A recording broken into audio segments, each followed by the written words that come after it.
Chosen one, have you felt it? A hush falls over your world, not by chance, but by divine orchestration. The music fades, and the air itself seems to thicken, doesn't it? Time itself takes a breath, hanging suspended, as if waiting. Something unseen reaches into the very core of your being, seizing your attention with a force that cannot be denied.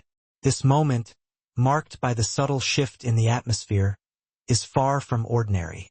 It isn't some random occurrence, a mere coincidence in the grand tapestry of life.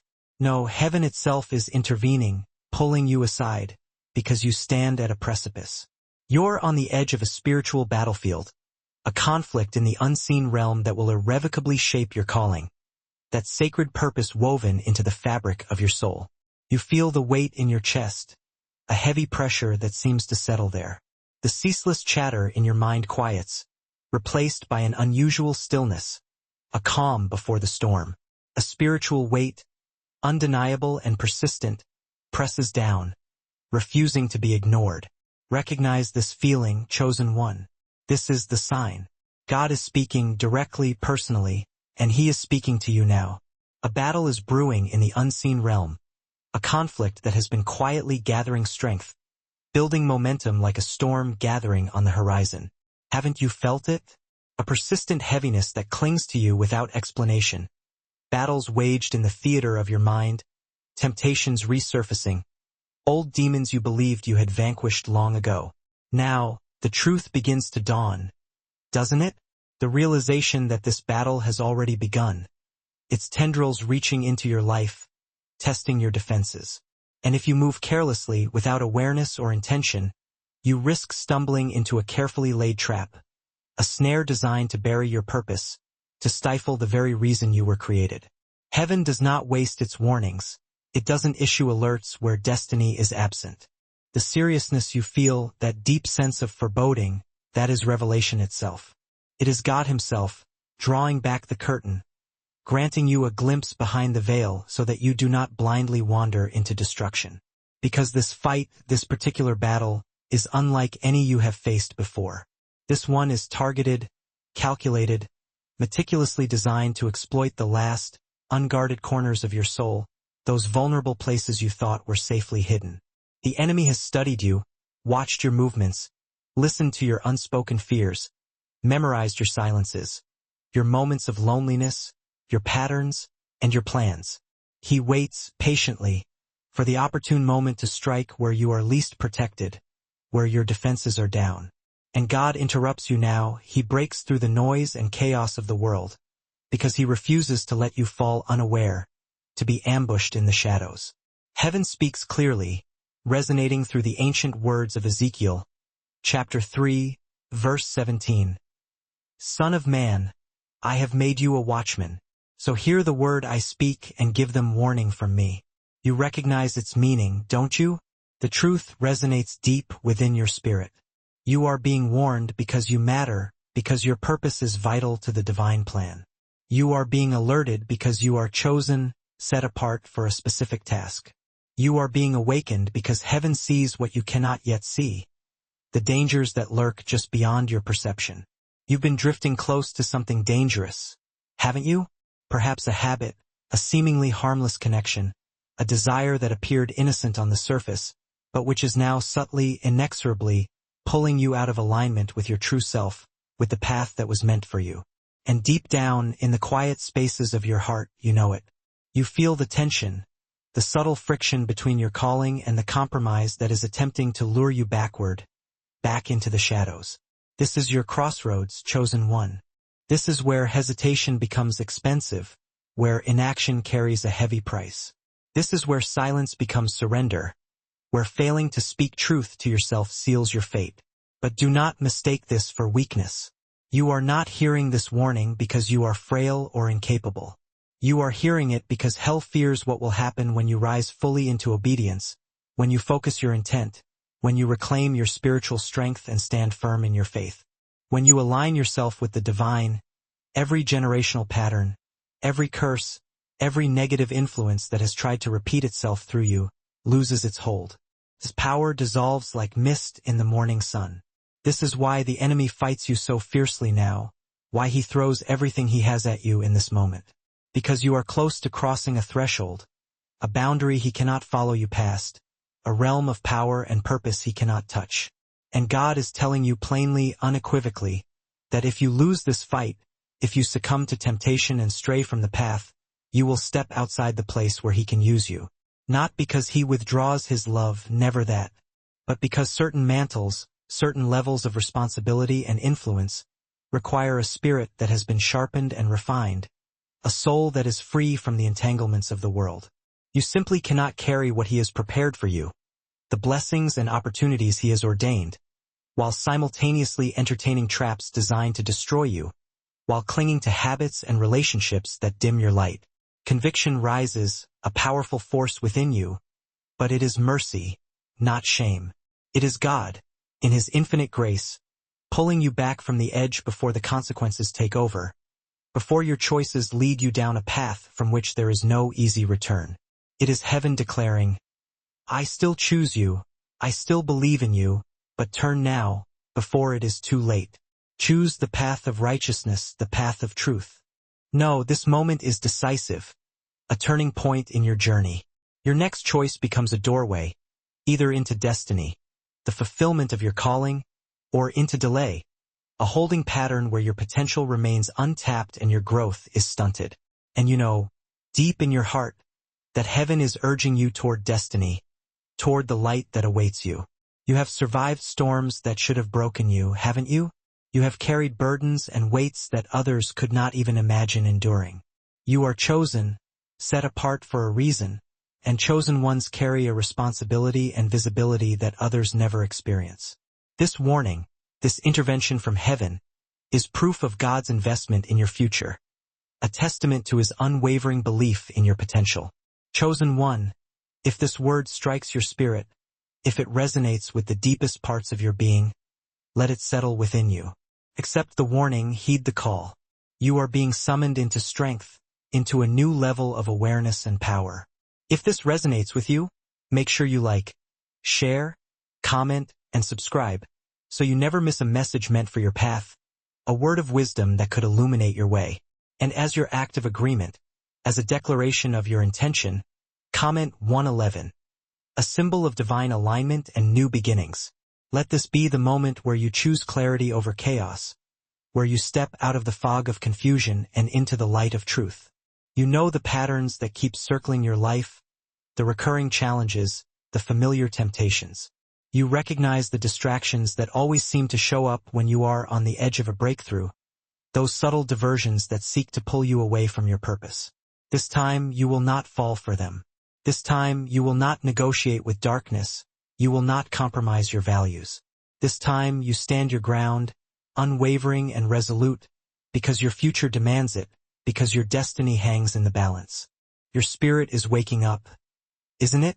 You can feel that inner strength rising within you, that warrior awareness sharpening, that spiritual alertness returning, like a long dormant sense coming back to life.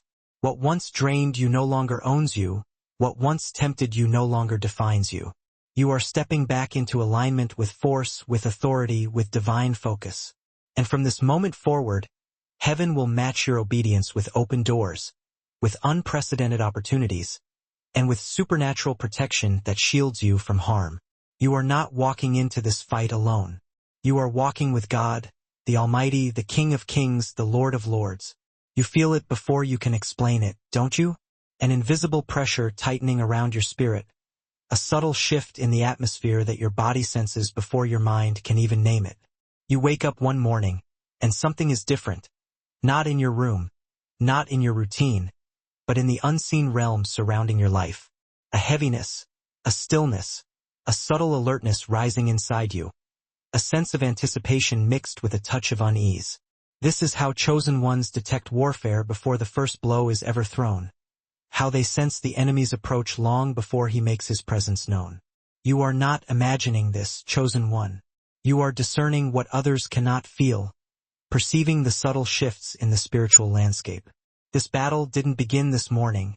It didn't suddenly materialize out of thin air.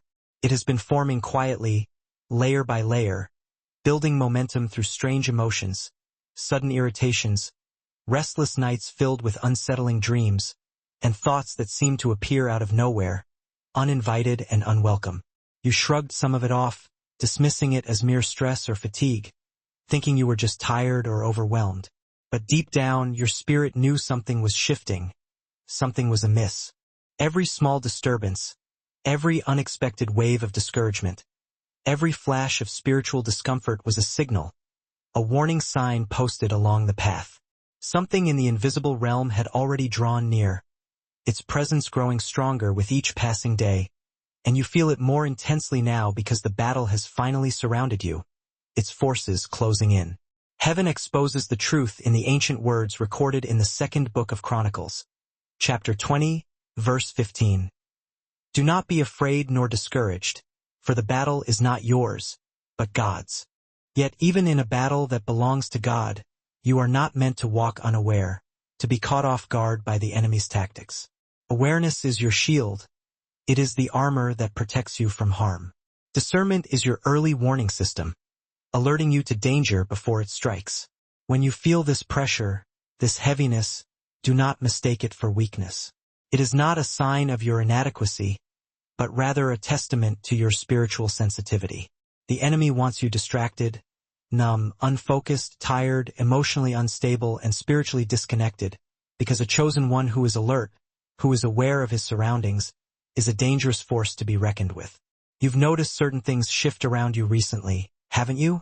Relationships acting strangely, conversations that didn't sit right in your spirit, people reacting with envy or coldness for no clear reason, old temptations suddenly resurfacing at the worst possible moments, thoughts of quitting or withdrawing hitting you without warning, an overwhelming urge to give up on your dreams. None of this is random, none of it is a mere coincidence. These are coordinated pressure points, carefully orchestrated attacks designed to weaken your resolve. These are spiritual tremors, revealing that the battlefield has expanded around your life, that the enemy is closing in. He cannot silence your anointing. He cannot extinguish the flame of purpose that burns within you. So he distracts your mind. He fills it with doubts and fears until you silence yourself, until you begin to question your own worth and potential. Look back at your life, chosen one. Every time transformation was close, every time you were on the verge of a breakthrough, something subtle pulled at you, didn't it? An old voice whispering in your ear, a familiar temptation beckoning you back, an emotional pattern reasserting itself, whispering, just this once, it won't hurt. Just this one time you can indulge. This is how darkness works on chosen souls, through rehearsed strategies perfected through years of observation, through understanding your weaknesses and exploiting your vulnerabilities. You feel it in waves, clarity one day, heaviness the next, moments of intense focus followed by sudden fatigue, emotional highs followed by devastating lows. You wonder why small things irritate you more than usual, why your peace feels fragile and easily disrupted, why you sense tension even on calm days, a sense of unease that lingers beneath the surface. These are not mood swings. They are not random fluctuations in your emotions. These are spiritual attempts to push you off balance, to destabilize your foundation. Darkness works subtly, slipping through emotional cracks, planting seeds of doubt, sending whispers meant to weaken your confidence, to make you question your abilities and your worth. But something else is happening beneath the pressure, isn't it? Your spirit is waking up. It is shaking off the slumber and becoming alert to the dangers around you. You are noticing patterns now. You are catching the shift in atmosphere. You are recognizing the difference between your own thoughts and the thoughts pushed onto you by spiritual influence, the lies and deceptions that seek to undermine your faith. You are learning the enemy's timing. You are becoming spiritually literate, able to read the signs and interpret the signals. What once confused you now reveals itself. What once slipped past you unnoticed now gets exposed, brought into the light. You are no longer walking blindly, stumbling through the darkness. And that alone is victory, a testament to your growth and your resilience. This awareness changes everything, doesn't it? The moment a chosen one perceives warfare, the moment they recognize the enemy's tactics, the element of surprise is lost, the advantage shifts. Darkness loses its grip because awareness leads to authority, the power to resist and overcome. And authority is the one thing the enemy cannot stand against, the one weapon he cannot defeat. Now you stand in the middle of a fight you didn't choose, a battle thrust upon you, but one you were destined for. You don't panic, you don't shrink back in fear. You simply open your eyes wider, you observe the battlefield instead of running from it, you assess the situation and prepare to engage. Because the truth is becoming clear, isn't it? The battle surrounding you is not meant to destroy you, it is not designed to break you. It is meant to awaken you, to unleash the dormant potential within you.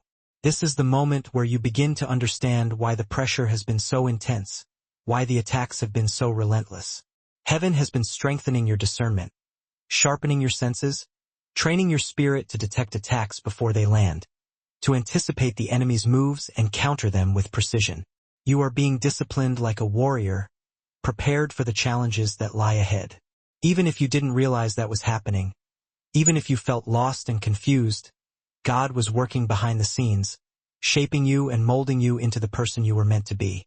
And now, instead of fear, something new rises inside you, certainty, unwavering confidence, a knowing that you are protected even when surrounded, that no attack can reach you unless it passes through God's permission, that you are being shaped, not shaken apart. This fight is real, yes, it is a tangible battle with real consequences.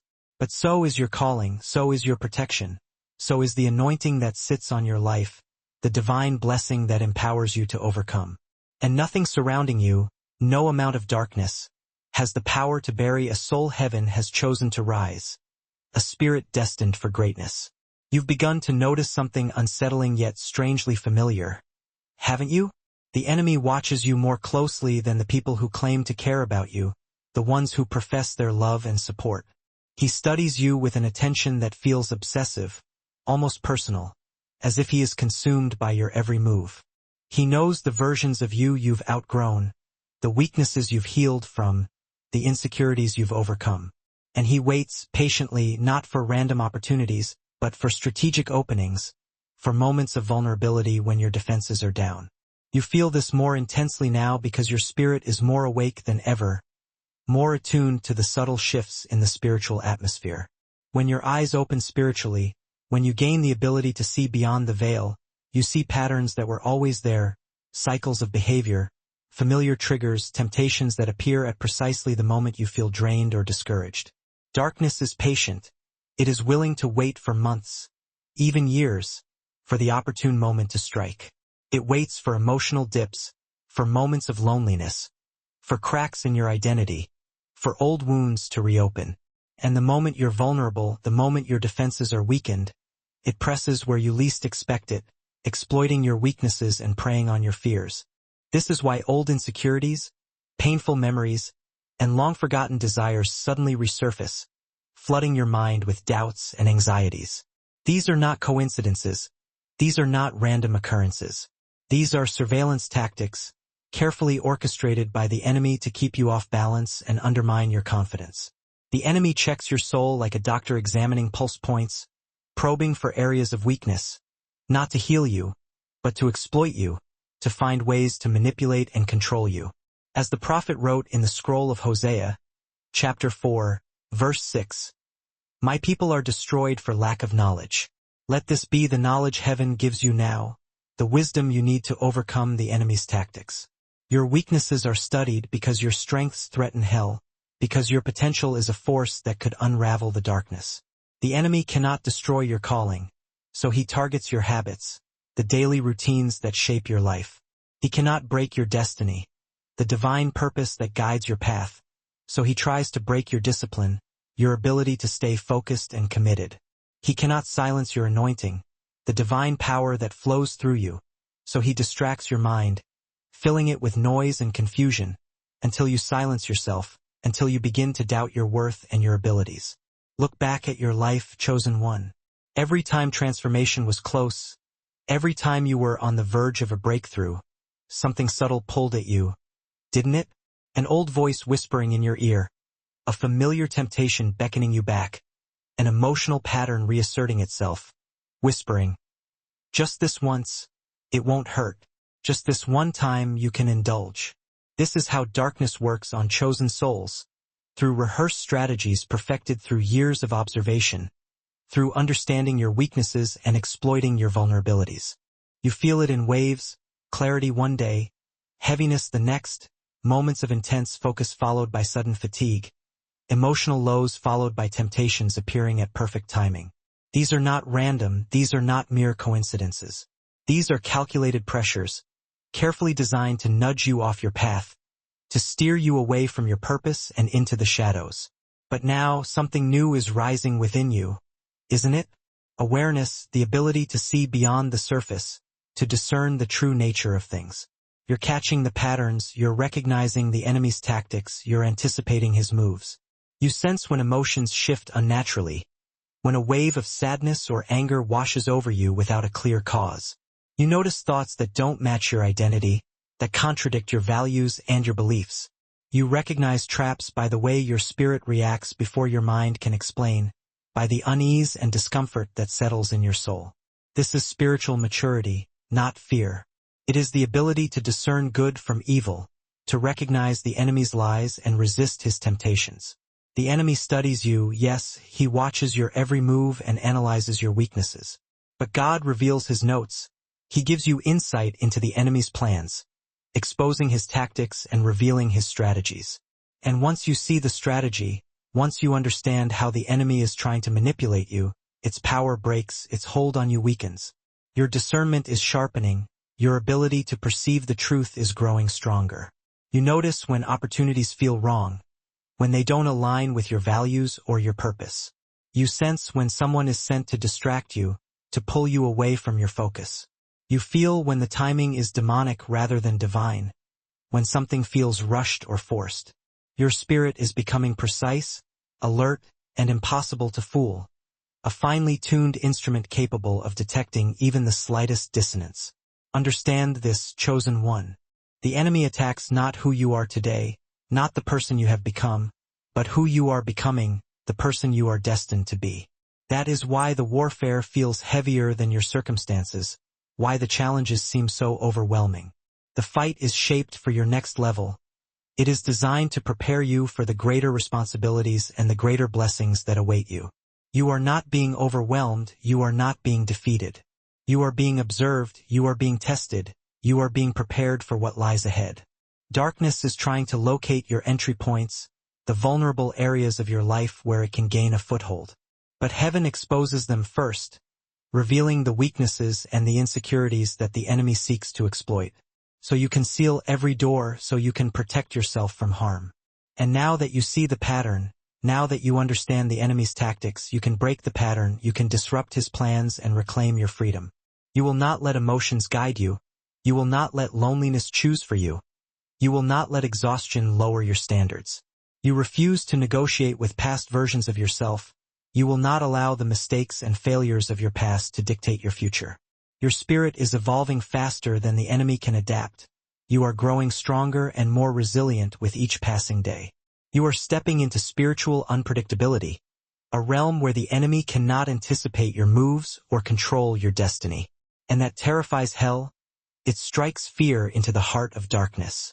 Chosen one, if this truth resonates deeply within you, if it stirs something profound in your spirit, comment, "I choose truth." This is your declaration, your unwavering commitment to embrace the truth and reject the lies of the enemy. This is your affirmation that you refuse to be deceived or distracted ever again. You are entering a season where clarity becomes your shield, where your vision is sharpened and your perception is heightened, and every hidden tactic of darkness becomes visible before it reaches you. Every attempt to deceive and manipulate is exposed and neutralized. This is why your declaration, "I choose truth," matters so deeply. It aligns your spirit with heaven's vision, with the divine plan for your life, rather than hell's illusions, the false promises that lead to destruction. Every time you whisper, "I choose truth," you sever another thread of manipulation that once held influence over your emotions. You break free from the chains of the past. You rise above confusion, above old cycles, above the spiritual fog that has clouded your judgment, stepping into a realm where deception cannot cling to you anymore. a place of clarity and freedom.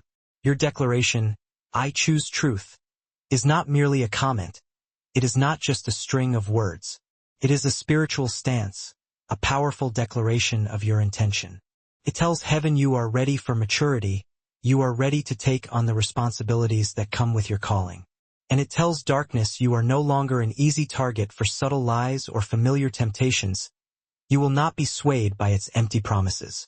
When you say, "I choose truth," you are choosing clarity over comfort, the sometimes painful process of confronting reality over the easy path of denial. You are choosing discernment over distraction, the ability to see through the enemy's tactics over the temptation to ignore the warning signs. And you are choosing growth over stagnation, the commitment to personal development over the complacency of staying where you are. You are choosing to confront patterns instead of repeating them, to break free from the cycles of behavior that have held you captive. Choosing to evolve faster than the enemy can adapt to your transformation, to stay one step ahead of his plans. And each time your spirit affirms, "I choose truth," the surveillance of darkness loses its power, its ability to monitor and control you diminishes. It cannot study a moving target. It cannot predict the actions of someone who refuses to live by old patterns, who is constantly growing and evolving. Your declaration becomes your shield, your separation from the darkness, your awakening to the light. You feel it building inside you long before anything collapses on the outside. Don't you? Conviction rises like a quiet, relentless pulse, soft at first, then sharper, then impossible to ignore. It is that inner tightening, that spiritual discomfort, that nagging sense that something in your life is drifting out of alignment, that you are veering off course. You notice it in the way certain choices no longer feel harmless, in the way old habits suddenly feel heavier, in the way your spirit resists what your flesh once tolerated. The things you used to enjoy now leave you feeling empty and unfulfilled. This is the mercy of God arriving before the consequences do. His loving intervention preventing you from making a mistake that could cost you dearly. Conviction is not punishment. It is not a sign of your unworthiness. It is protection, a gift from a loving Father who wants to guide you and keep you safe. It is heaven pulling you back from the edge you didn't realize you were nearing, steering you away from danger before it is too late. Collapse doesn't begin when everything falls apart, when your world crumbles around you. It begins when conviction is ignored, when you silence that inner voice and choose to follow your own desires instead of God's guidance. And heaven refuses to let you walk blindly toward destruction. It will not stand idly by while you make choices that could ruin your life. That is why you feel the tension increasing, the internal alarms ringing, the spiritual agitation that makes you restless in the presence of things that used to soothe you, the people, places, and activities that once brought you comfort now leave you feeling uneasy and dissatisfied. It is God saying, "Turn now, change direction, before this choice turns you, before it leads you down a path from which there is no easy return." The Spirit spoke through the prophet Jeremiah, chapter 6, verse 16. "Stand at the crossroads and look. Ask for the ancient paths, ask where the good way is, and walk in it." You stand in that exact place, don't you? At that critical juncture where one path leads to clarity, discipline, and destiny, and the other leads to delay, distraction, and collapse. The crossroads is not outside you. It is not a physical location you must travel to. It is inside you. It is a choice you must make within your own heart. Conviction is the signpost pointing toward life, guiding you toward the path of righteousness and fulfillment. But you also feel the pull of rebellion, the quiet resistance, the subtle desire to ignore that inner voice, to push your limits just a little further, to indulge in what you know is not good for you. That is the tension every chosen one faces, the constant war between what your spirit knows is right and what your flesh wants. And this war grows fierce whenever you stand close to breakthrough, whenever you are on the verge of stepping into your destiny. Because the enemy doesn't need to destroy you, he doesn't need to launch a full-scale attack. If he can convince you to silence your conviction, if he can persuade you to ignore that inner voice, he has already won. You've noticed how certain things that once felt comfortable now feel wrong, haven't you?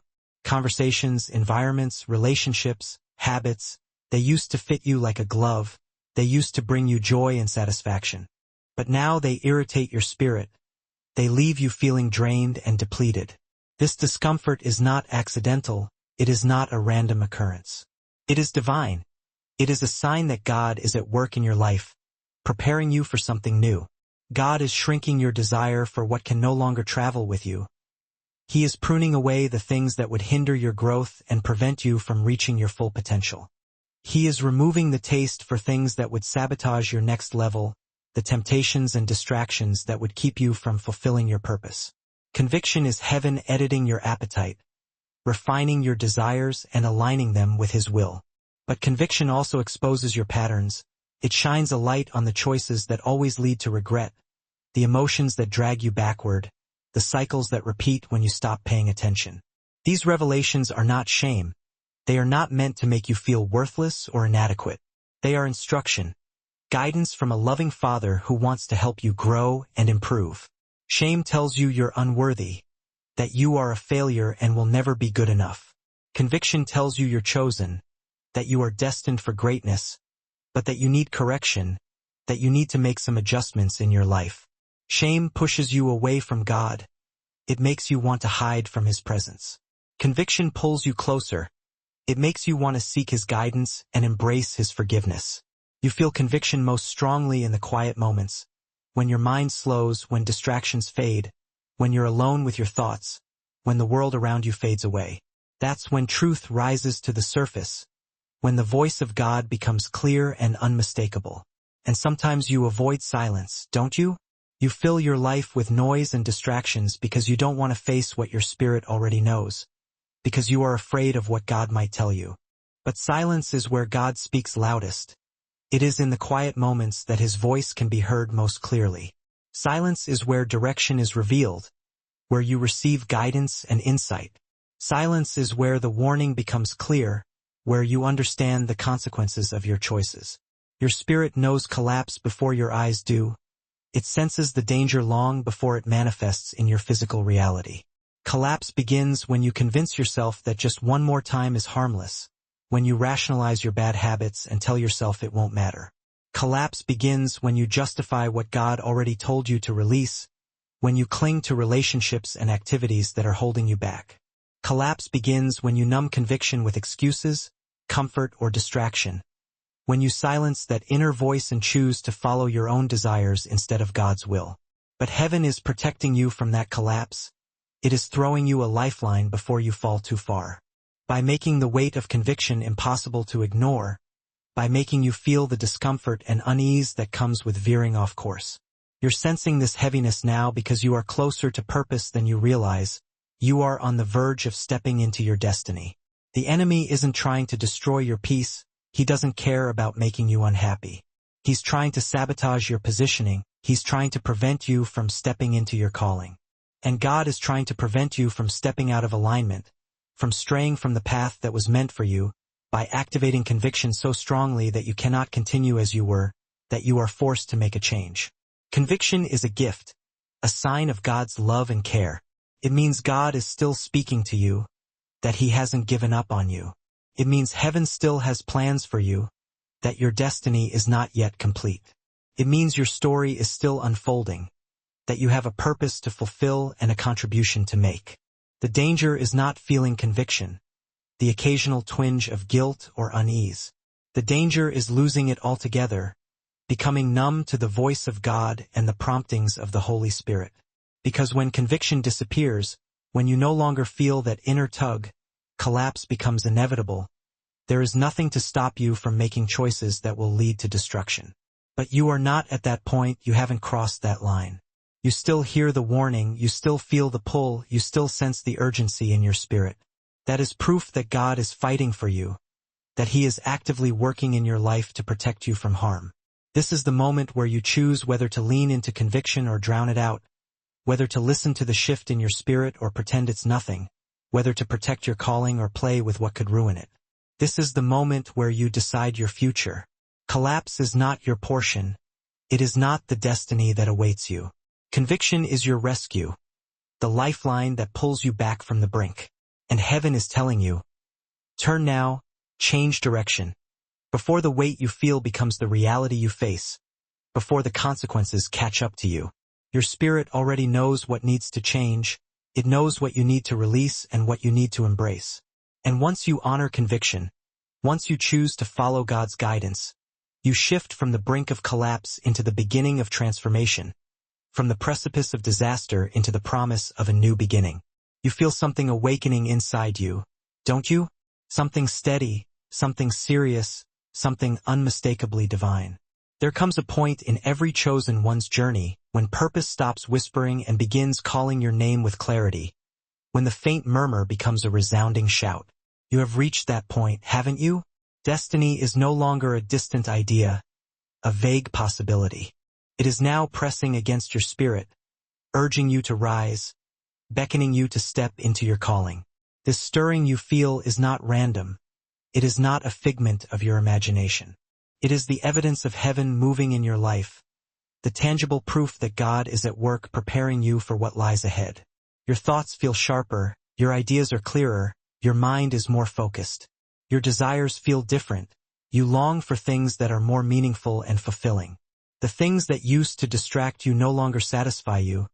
The pleasures of the world have lost their appeal. The things that once tempted you now feel empty. You see them for what they truly are, fleeting and ultimately unsatisfying.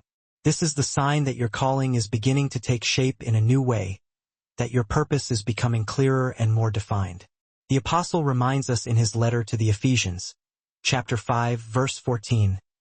Awake, you who sleep, arise from the dead, and Christ will give you light. And that light is touching your spirit now, isn't it?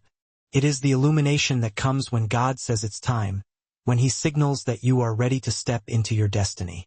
And as you awaken, you begin to realize that everything you've walked through, every valley you've traversed, every betrayal you've endured, every tear you've shed, every small step forward you've taken, was shaping you for this moment, preparing you for what lies ahead.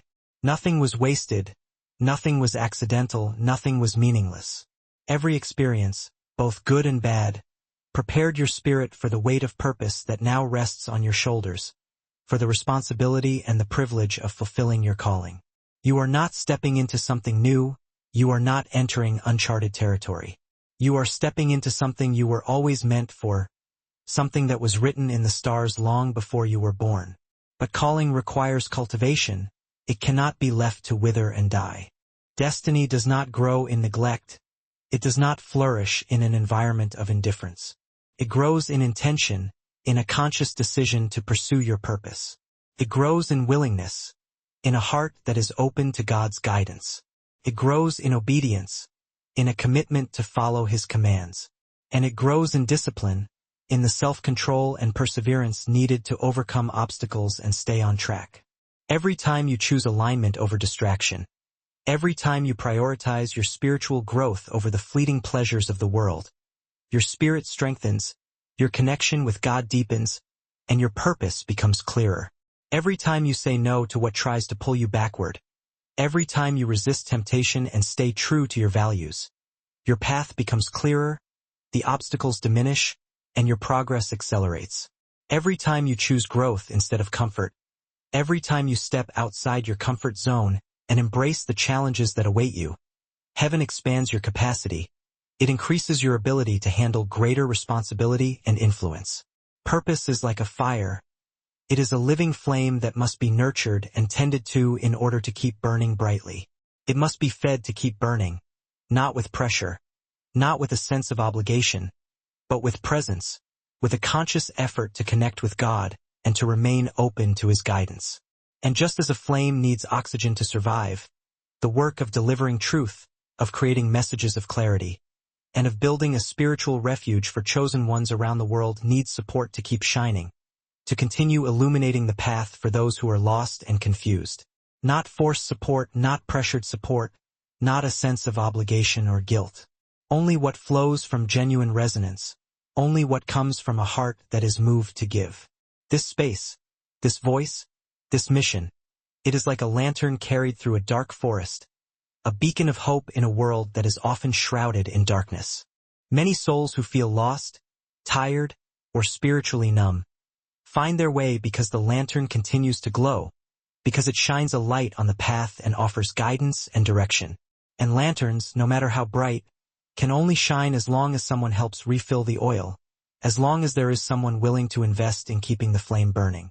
So if this message has ever strengthened you, if it has ever brought clarity amid confusion, if it has ever reminded you who you are and what you are capable of, then consider this chosen one. You can help keep this lantern glowing. You can play a vital role in continuing to spread this message of hope and truth. If you feel led, genuinely and freely, you may choose to like, share, and subscribe to help this message reach a wider audience.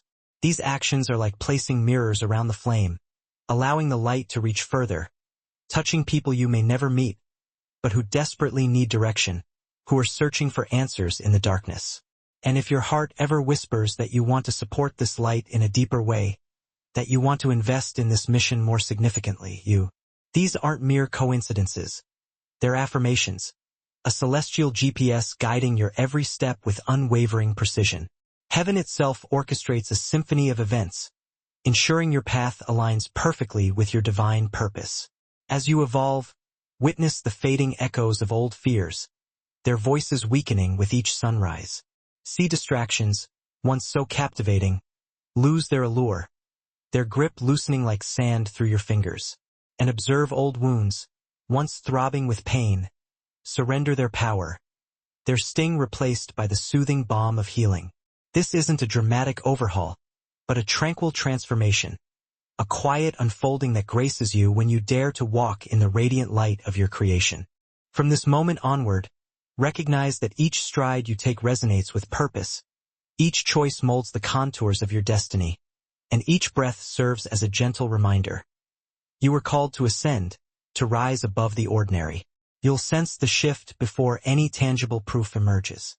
Deep within, something begins to realign, as though heaven is preparing you for a battle not won through brute force or worldly weapons. This is the genesis of divine armor, revealing its purpose not as mere religious symbolism, but as a crucial tool for spiritual survival. You detect it in your newfound restlessness, a gentle unease that whispers of change. In your heightened awareness, a sense of knowing that pierces through illusions. In your sudden sensitivity, a refined ability to perceive what once slipped past your discernment.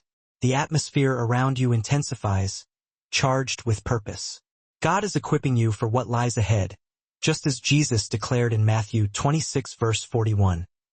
Watch and pray, lest you enter into temptation. The spirit indeed is willing, but the flesh is weak. Oh, these words resonate profoundly when you are chosen. You aren't being armed for trivial skirmishes, but for a spiritual war that targets the very essence of your being. Your purpose, your clarity, your future. This explains why certain temptations now carry greater weight, why distractions clamor with increased intensity, and why your emotions surge with unusual volatility. It's not weakness. It's spiritual friction, the unmistakable sign that your anointing is stirring, and the darkness recoils at its awakening. The armor you require isn't physical. It's forged within. It's the product of your habits, your decisions, and your unwavering willingness to remain awake when your flesh yearns to drift into slumber. The enemy hopes you'll be caught spiritually off guard during critical moments, but God is shaking your spirit awake, jolting you into awareness. That shaking you feel is preparation, that discomfort you feel is shaping, and that urgency you feel is the hammer striking the metal of your soul, forging you into an unbreakable instrument of divine purpose. Suddenly, you understand, discipline isn't punishment, it's armor. Your boundaries are armor. Your prayer life is armor. Your silence in the face of provocation is armor. Your refusal to revert to old patterns is armor. That's why you feel the increasing tension, the internal alarms ringing, and the spiritual agitation that makes you restless in the presence of things that once brought you solace. It's God's way of saying, turn away now, before this choice turns you. The Spirit spoke through the prophet Jeremiah in chapter 6, verse 16. Stand at the crossroads and look. Ask for the ancient paths. Ask where the good way is and walk in it. The loneliness you've endured taught you how to stand tall, independent of those never meant to accompany you on your journey. Nothing was wasted. Every pain, every moment of confusion, every season where you felt abandoned served to forge a warrior within you. And now, Heaven is bestowing armor upon a version of you that no longer apologizes for its inherent strength. But understand this crucial truth: armor isn't merely for defense. It's also for identity. Wearing armor transforms the way you stand, the way you think, the way you move. When you begin to walk like someone armored, darkness senses it. Temptations lose their appeal, manipulations lose their influence, and enemies lose their power to intimidate because armored souls walk differently. They radiate a presence that shifts atmospheres, injecting spiritual authority into spaces built upon chaos. You'll notice certain conversations no longer pique your interest, certain people no longer have access to your energy, and certain environments feel too confining. This isn't ego, it's armor. God is separating you from what cannot withstand your ascent, protecting you from old versions of yourself that no longer align with your calling. And the more readily you embrace your armor, the quieter your flesh becomes. You cease chasing validation, stop craving approval, and abandon the need to apologize for your growth. Your spirit begins to rise with a seriousness that even surprises you. This seriousness isn't heaviness. It's readiness. It's the readiness of someone who knows a storm is brewing but refuses to face it unprepared. Chosen one, if you feel the intensity of this moment, it's because you're being strategically positioned. Heaven isn't arming you for a minor assignment. You're being equipped because something significant, something sacred hinges on your strength.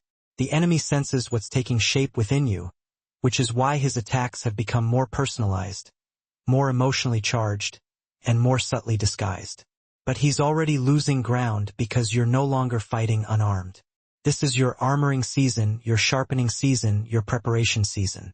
As your spirit receives this truth, seal your agreement in the simplest yet clearest way.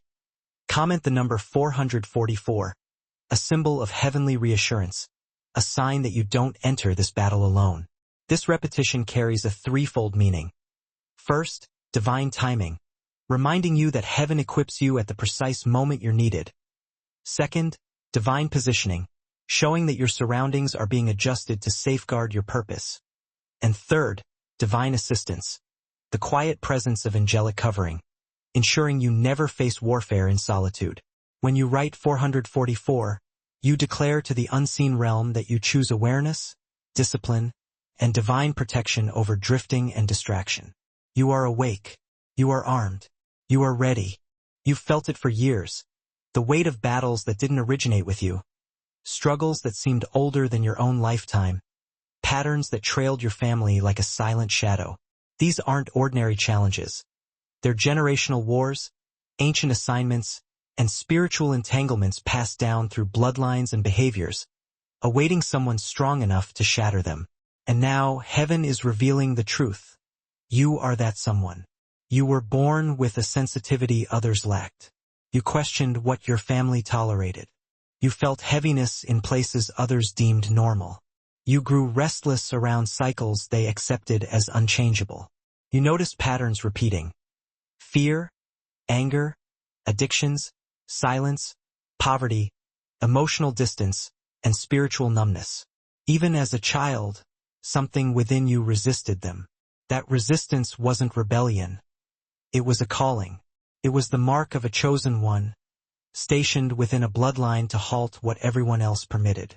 The Spirit spoke through the prophet Isaiah in chapter 58, verse 12. You shall raise up the foundations of many generations. You shall be called the repairer of the breach. No, that verse is your reflection. You're not merely living your own story. You're repairing breaches created long before your arrival. You're confronting shadows your parents learned to live with. You're breaking spiritual agreements formed in silence. And heaven chose you because you possess the strength, awareness, and spiritual sensitivity required to end what has tormented your lineage. But breaking generational shadows isn't a loud, public battle. It's an internal one. It manifests in habits you're tempted to repeat, in emotions that feel inherited, in fears that lack a clear origin, and in thoughts that don't sound like your own voice. Because shadows don't initiate with external attacks. They begin with subtle repetition. You've noticed the moments when you nearly became what hurt you, the times when you felt old anger rising in your chest, familiar yet foreign, The days when discouragement struck you so deeply it felt generational, and the nights when loneliness weighed upon you like a memory you never lived. These are the shadows attempting to pass themselves through you. But your awareness halts them, your refusal breaks them, and your growth disrupts them. You're the interruption your family line never anticipated. And because you're breaking what others carried, your battles feel heavier. You're not solely fighting for yourself. You're fighting to close spiritual doors left ajar for decades. That's why you feel pressure during seemingly calm seasons, why you sense warfare before events even unfold, and why your emotions intensify during transitions. Shadows resist leaving the one chosen to end them. But don't let the resistance intimidate you. It's the sign that the chains are loosening. Darkness fights hardest when eviction is imminent. When you feel the pushback, it signifies the generational structure is cracking. When you feel the emotional turbulence, it means the roots are being extracted. When you feel the heaviness lift, even momentarily, it indicates heaven is shifting the atmosphere around your lineage. You weren't chosen because you're perfect. You were chosen because you're willing, because you question what others ignored, because you confront what others numbed, and because you desire healing more than familiarity. And that desire is potent enough to reroute the destiny of an entire bloodline. Breaking generational shadows also entails becoming the first. The first to think differently, the first to choose differently, the first to speak truth instead of remaining silent, the first to walk away from cycles that masqueraded as normal, the first to heal instead of hiding, and the first to grow instead of repeating. Being the first is lonely. It feels like navigating a wilderness your family never warned you about. It feels like decoding emotional patterns without guidance, and like being misunderstood by those who love you but cannot comprehend you. But loneliness is the crucible where calling becomes clear.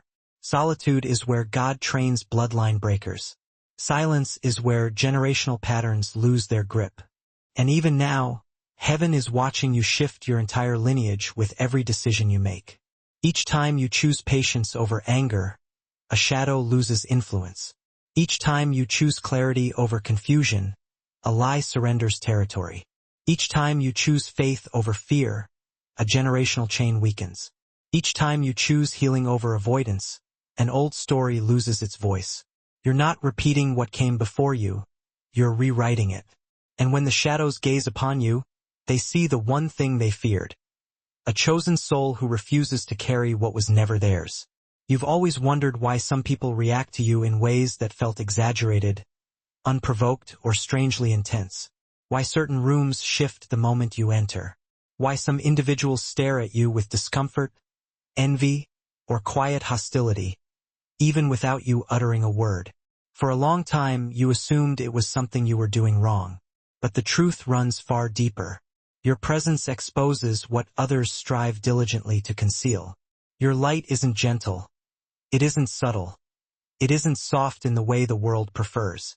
It's disruptive, clarifying, and revealing. And people who've constructed their lives around shadows cannot endure the presence of someone who radiates illumination.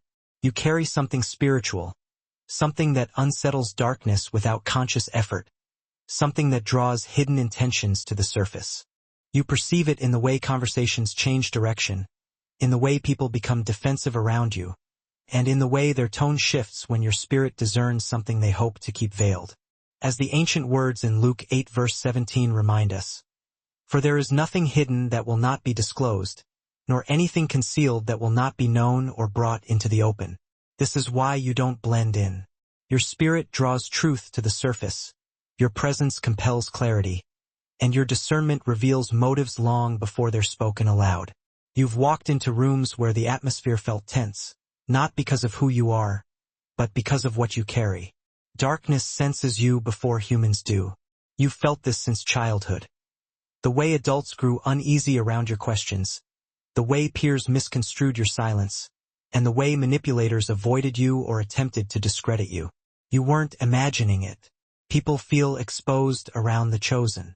They feel their masks slipping, their intentions revealing themselves, and their true nature rising to the surface. It's not that you intentionally seek to expose them. It's that your spirit does what their conscience refuses to. That's the burden of being light. Your presence reveals what others hide. Your spirit detects what others deny. and your eyes see beneath the surface without conscious effort. This gift is potent, but it's also exhausting. You've walked away from environments feeling drained, without understanding why. You've felt tension in your body without any logical explanation. You've sensed dishonesty before hearing a single word. Your spirit reacts faster than your mind because you were wired to perceive the unseen. You cannot turn this off. You weren't meant to. This is why you attract spiritual jealousy, silent competition, and unspoken resentment. It's not your accomplishments that bother people. It's your clarity. Your purity threatens what others have built on pretense. Your authenticity disrupts their performance. Your discernment renders their manipulation ineffective. And when people can't control you, they attempt to control the narrative about you. But what they fail to grasp is that you weren't sent to impress anyone. You were sent to expose what should not remain hidden. Not through confrontation, not through conflict, but simply by being who you are. Your presence is truth, and truth is unsettling to those who survive by deception. You've also noticed how people confess things to you unintentionally. Secrets slip out, emotions spill over, and shadows reveal themselves. This occurs because your spirit draws honesty out of others. Some are grateful, some feel relieved, and others feel terrified. But none of it is random. You carry an atmosphere that makes deception suffocate. You're a living mirror, reflecting back what people carry in their spirit.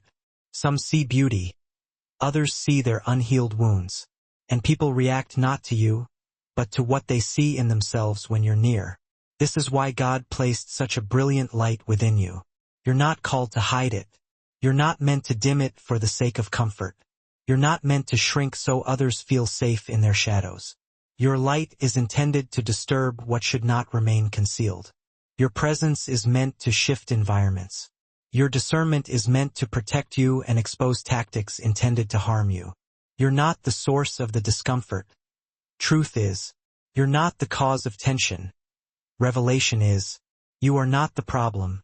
Your light simply unmasks the problem.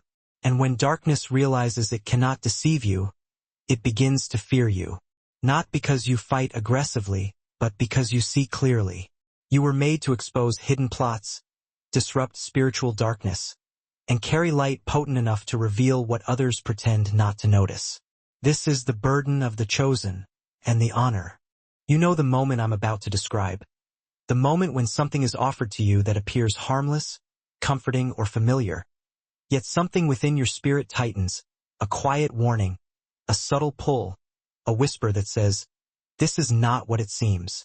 That inner reaction isn't fear, it's discernment. It's heaven alerting you before you accept a bargain that would cost you far more than you realize. Because the enemy never approaches a chosen one with obvious destruction.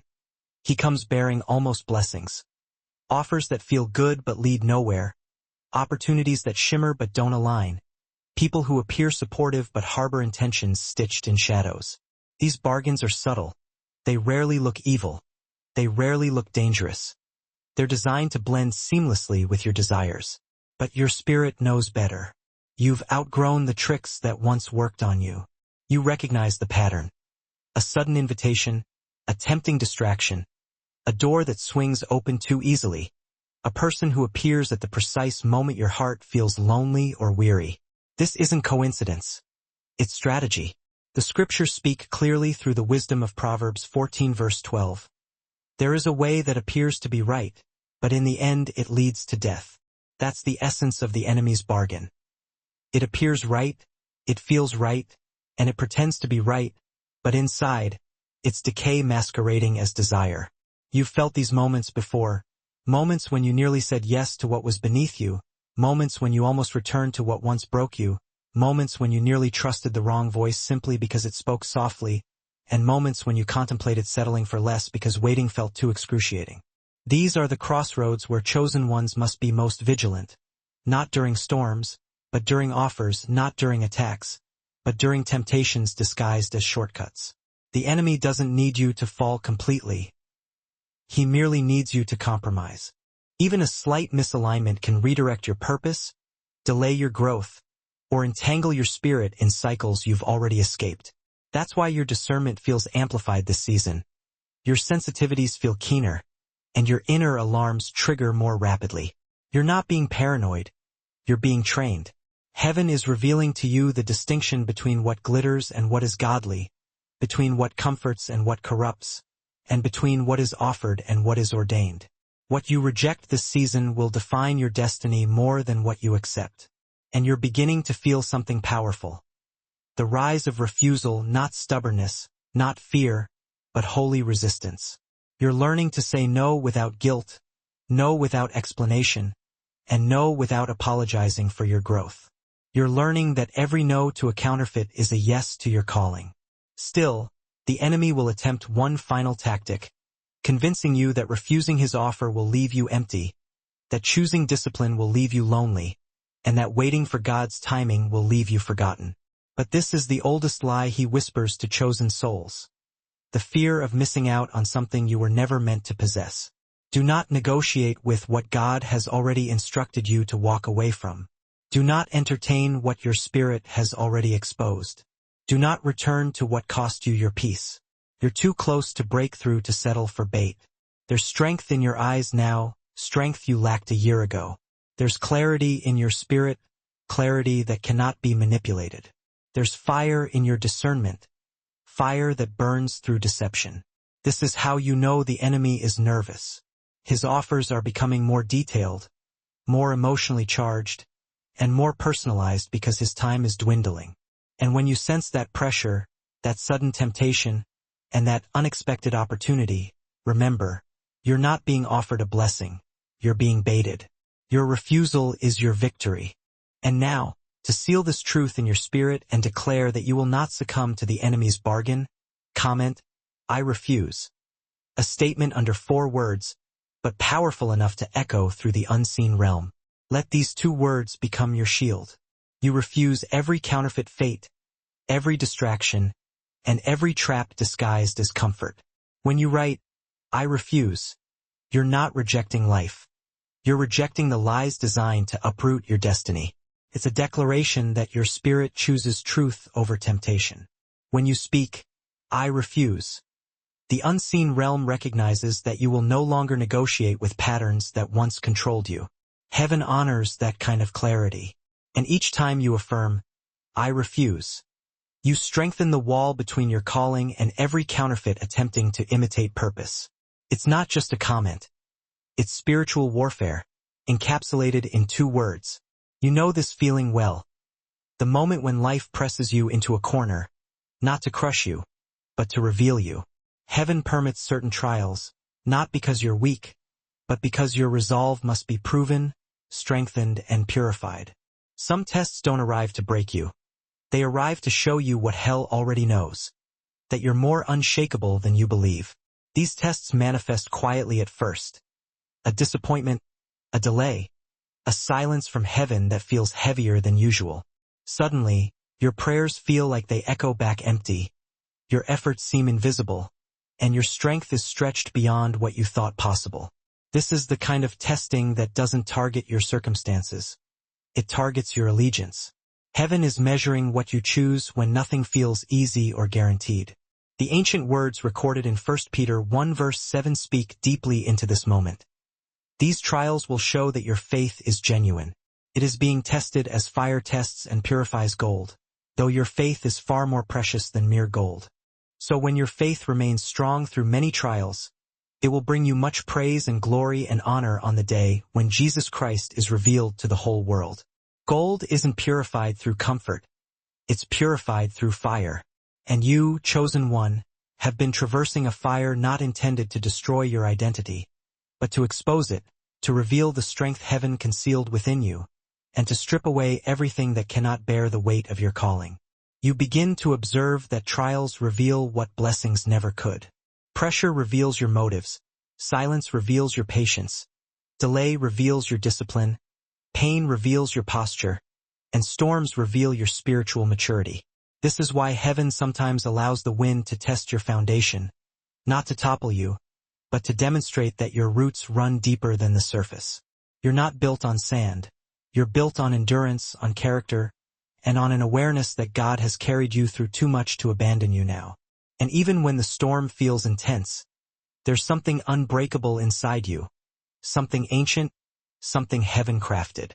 You notice this in the way you no longer fall apart as you once did, in the way you no longer beg for clarity but stand firmly within it, and in the way you no longer panic when something goes awry but pray with a steadier voice. This is resolve, this is spiritual maturity, and this is heaven fortifying your core. God isn't testing you to see if you'll fail. He's testing you to show you the weight you can bear. The next level of your purpose demands a version of you that cannot be swayed by fear, shaken by delay, or manipulated by pressure. And this season is cultivating that version of you quietly, steadily, and powerfully. But understand this, you're not being tested alone. Heaven watches every step, angels record your perseverance, and God himself listens to every unspoken ache you carry. Even when you feel forgotten, you are seen. Even when you feel silent, you are heard. Even when you feel still, God is moving.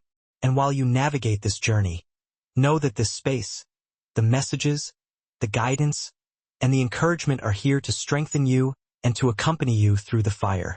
It's like a lighthouse built on a cliff, steady, unwavering, and shining. Even when the shore fades from view, know that this light still reaches you. If you feel it has offered guidance, consider liking, sharing, or subscribing, not out of obligation, but as if you're adding to the lighthouse's height, extending its reach to those lost in the darkness, yearning for home. And should the Spirit move you, music, not pressured, not compelled, but gently nudged. Music, consider donating. Don't see it as giving to an individual, but as adding a log to a communal fire. Music, where many gather for warmth and solace.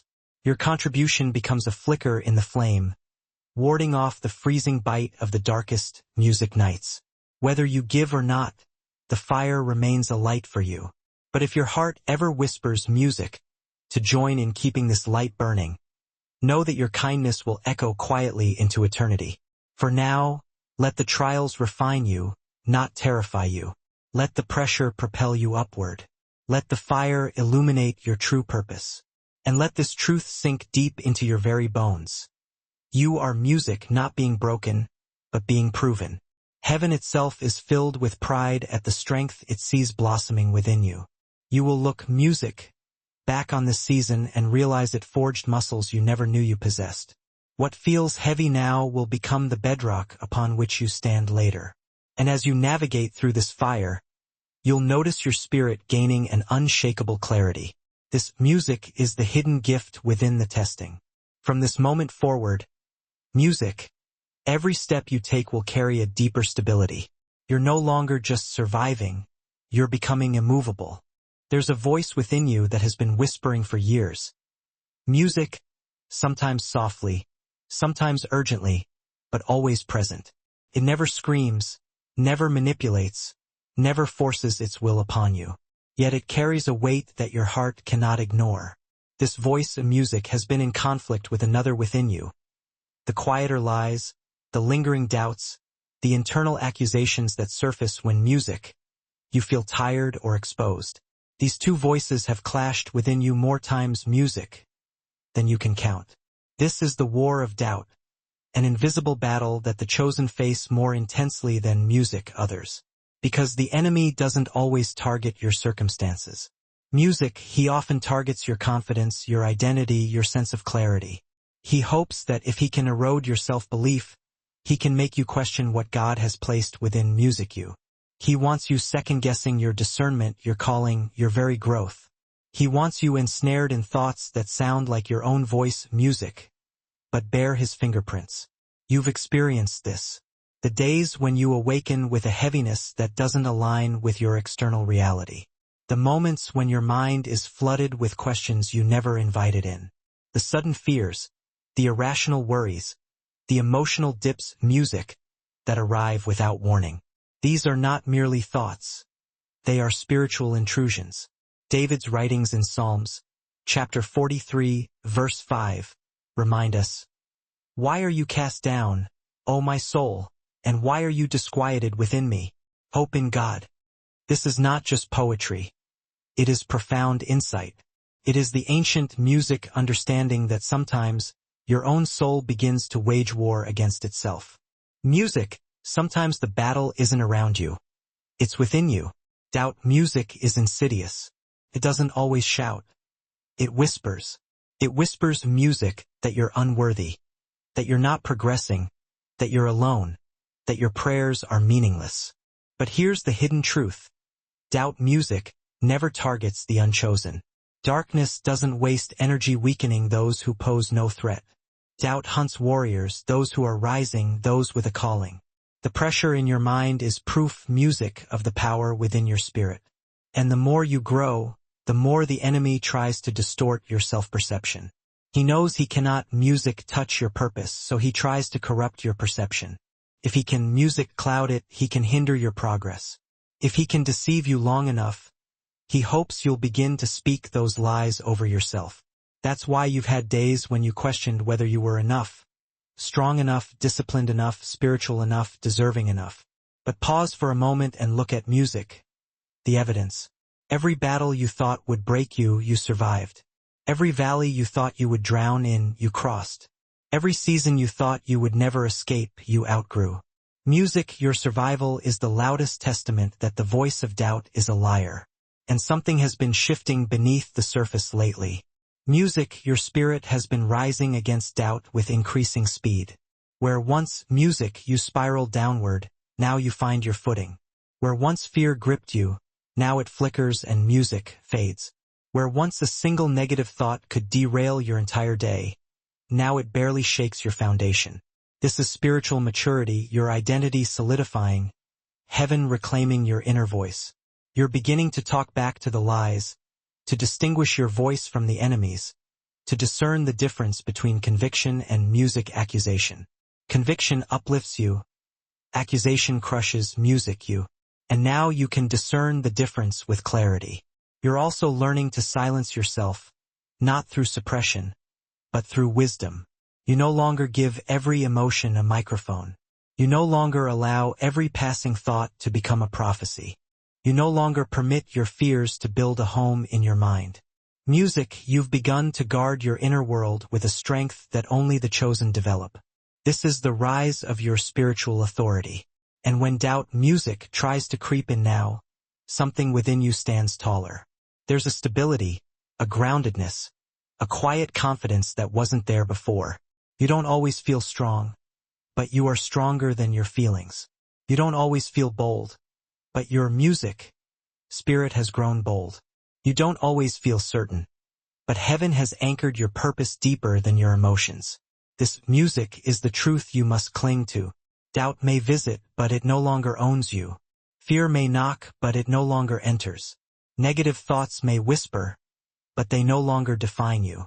You are reclaiming your inner landscape, reprogramming your mind, rewriting the narrative that your doubts tried to impose.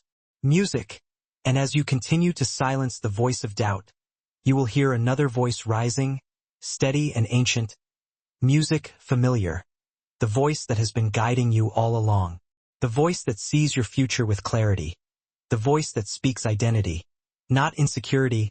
The voice music that proclaims, you are chosen, you are capable, and you will not be shaken.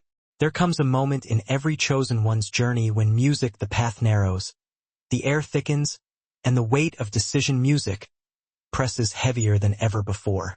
You feel it now. Music, the sense that you stand between two spiritual directions. One path lifts you toward obedience, discipline, clarity, and destiny. The other tugs at your flesh with music, comfort, familiarity, and subtle rebellion. And the tension music between these forces has never been stronger. This is the crossroads of obedience and rebellion, not rebellion in the dramatic sense, with shouting or music outward defiance, but rebellion in its subtle internal forms. Music your soul tries to move without God's permission, in quiet choices. Music, small compromises, delayed obedience that seem harmless but carry unseen consequences. Your spirit knows exactly what I'm describing. You felt God music, drawing you toward a new level, away from old patterns, old distractions, old versions of yourself.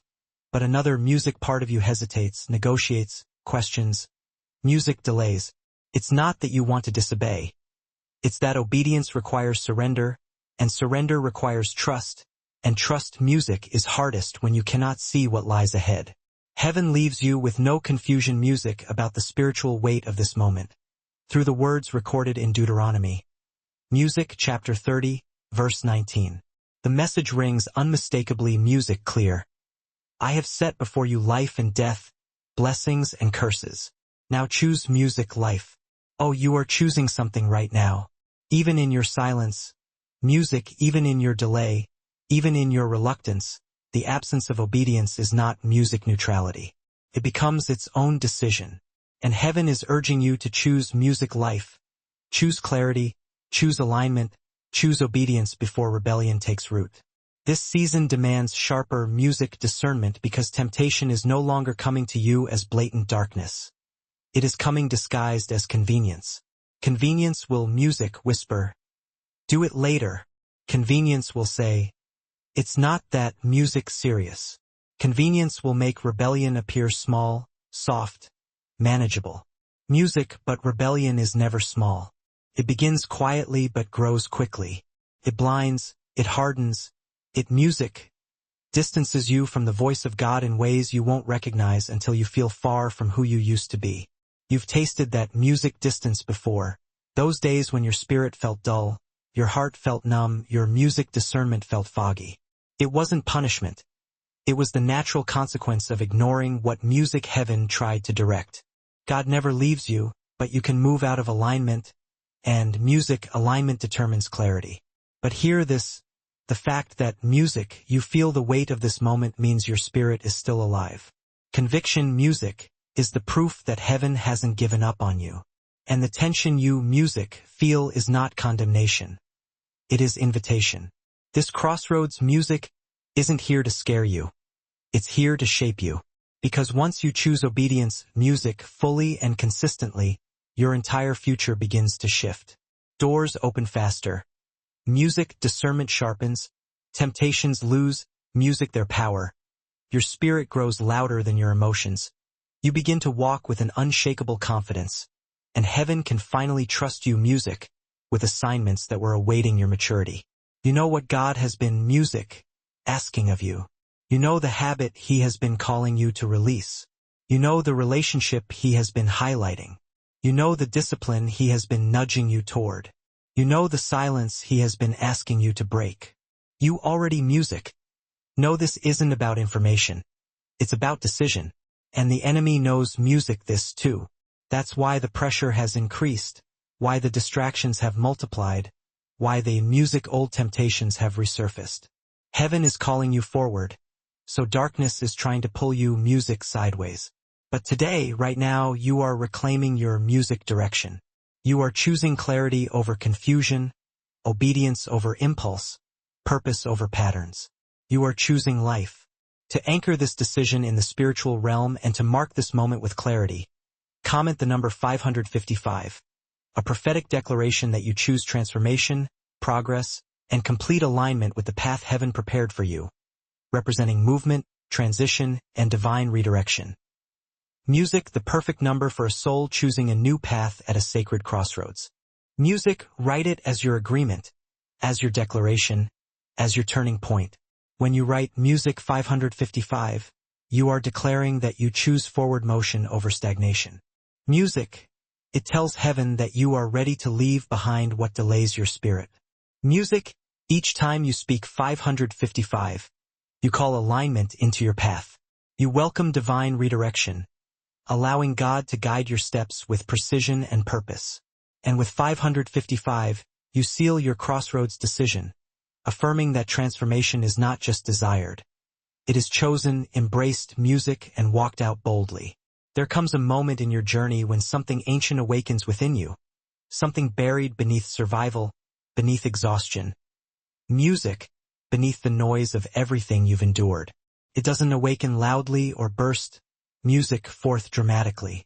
It rises slowly, steadily, like embers reforming music into flame. This is the birth of your warrior spirit. You felt music, hints of it before.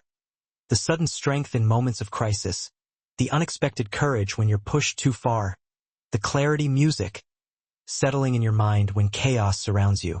These weren't accidents. They were previews, glimpses of who you were always meant to become.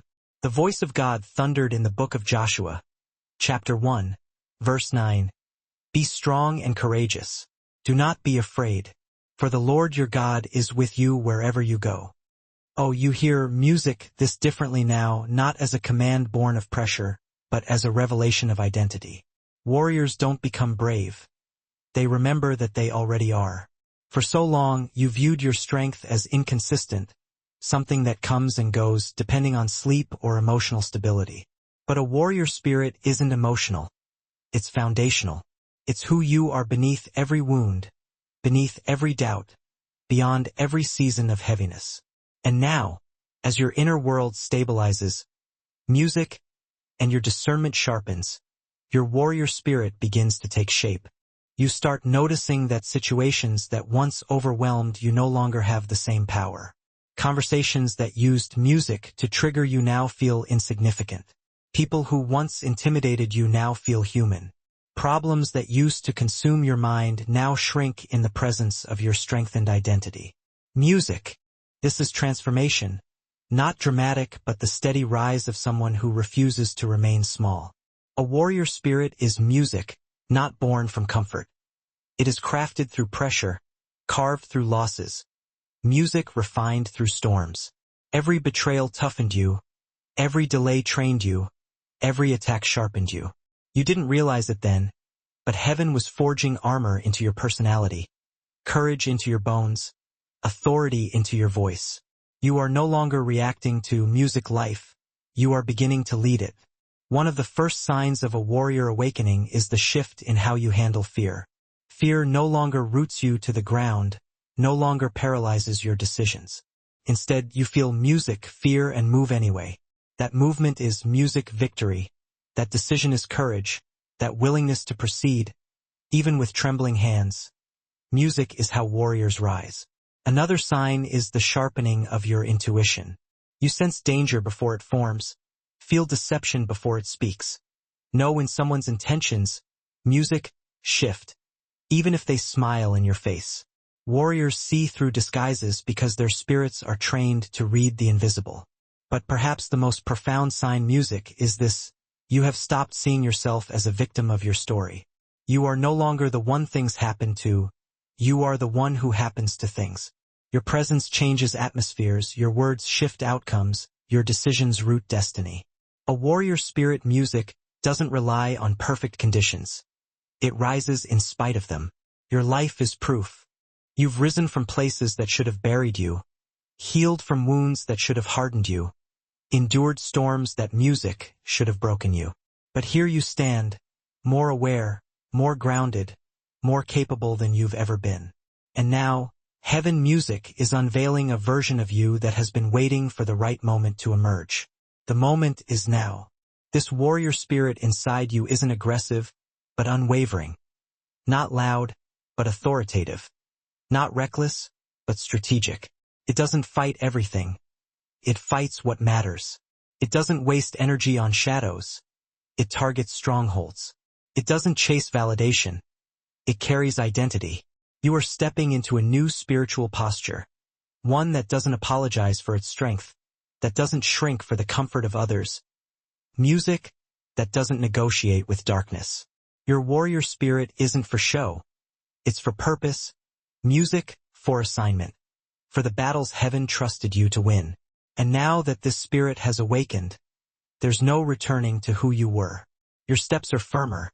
Your voice is clearer. Your discernment is sharper. Your identity is steadier. You are becoming the person every previous version of you prayed you would grow into: a warrior, a finisher, a chosen one who knows exactly who they are. You've noticed something recently.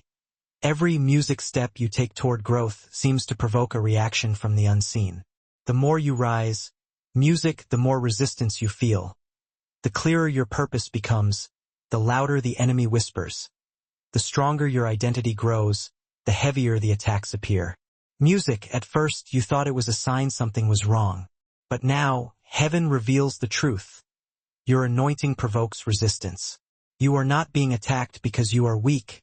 You are being attacked because you are becoming dangerous. Your presence, your clarity, music, your obedience, these things disrupt spiritual systems that relied on your confusion. Darkness, music, counted on you staying silent, staying uncertain, staying insecure. But now that your spirit is awakening, every area of your life is shifting, and darkness feels it, as revealed in the writings to music. The Corinthians, chapter 16, verse 9. For a great door has opened to me, and there are many adversaries. Oh, nothing exposes enemies like open doors. The moment a chosen one steps music toward destiny, opposition rises, not to stop you, but because your movement threatens music old strongholds. You've seen this in recent days. Doors begin to open. Opportunities, ideas, spiritual clarity. Yet suddenly, unexpected problems surface. Music, people act strangely, old patterns try to reappear, confusion tries to sneak. Music, back in. This isn't coincidence. It's confirmation. Your anointing is stirring the atmosphere. When light increases, hidden things panic. When authority rises, resistance intensifies. When calling becomes visible, opposition becomes louder. It's not that you're doing something wrong. It's that you're doing something right. The enemy doesn't fight music, the future of someone who isn't going anywhere. He fights the future of someone stepping into music, divine appointment. You can always measure the size of your calling by the size of your resistance. Every time you grew spiritually, music warfare increased. Every time you healed old wounds, music tried to reopen. Every time you broke a pattern, another temptation appeared, not because you were failing music, but because you were breaking free. This resistance isn't punishment. It's warfare that acknowledges your influence. And the more your anointing grows, the more sensitive you become to shifts in the spiritual music realm. You sense tension before it appears, feel heaviness before the attack arrives, discern motives before words, music are spoken.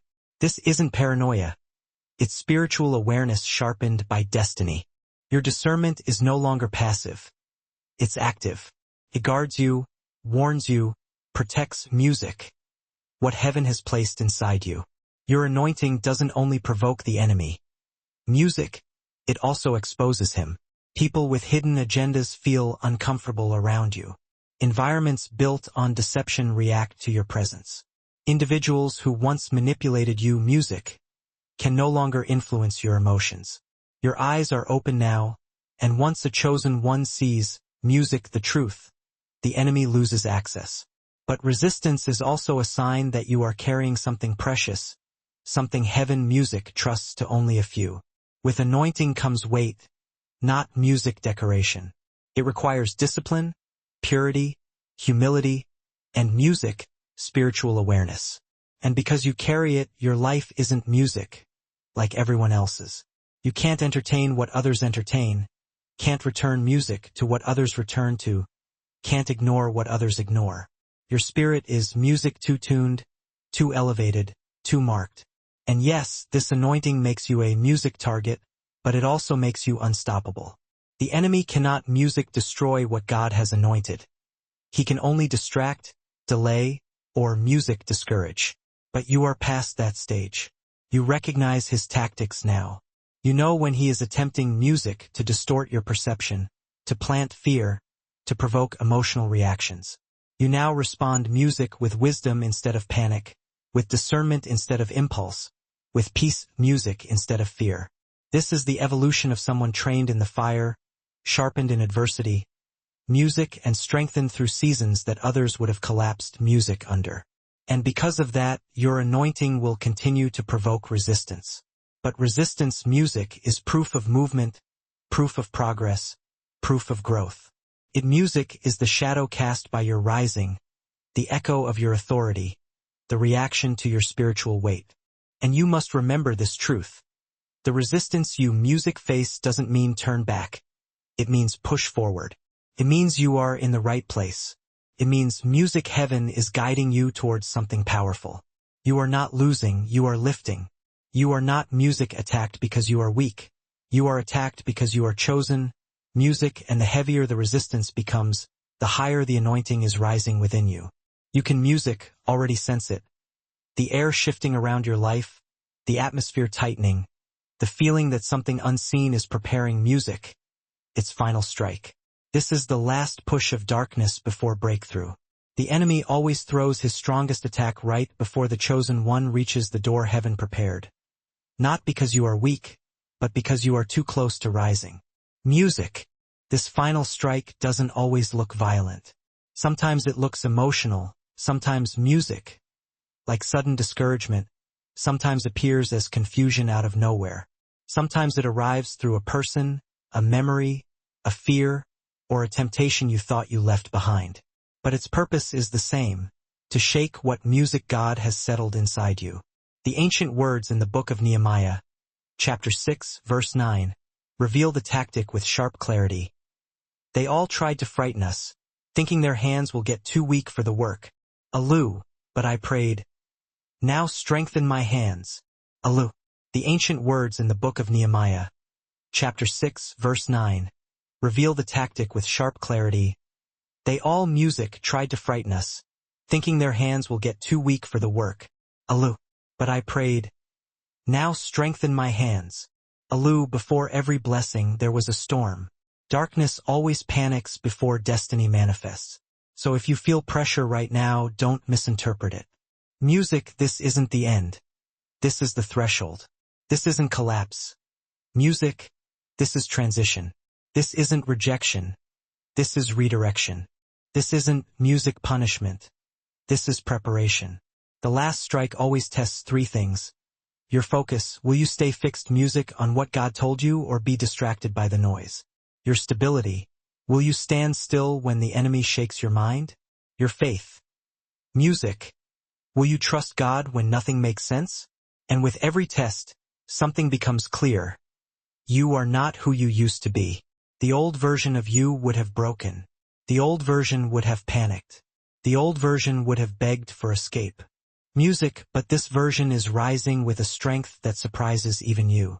This music is exactly what is happening to you.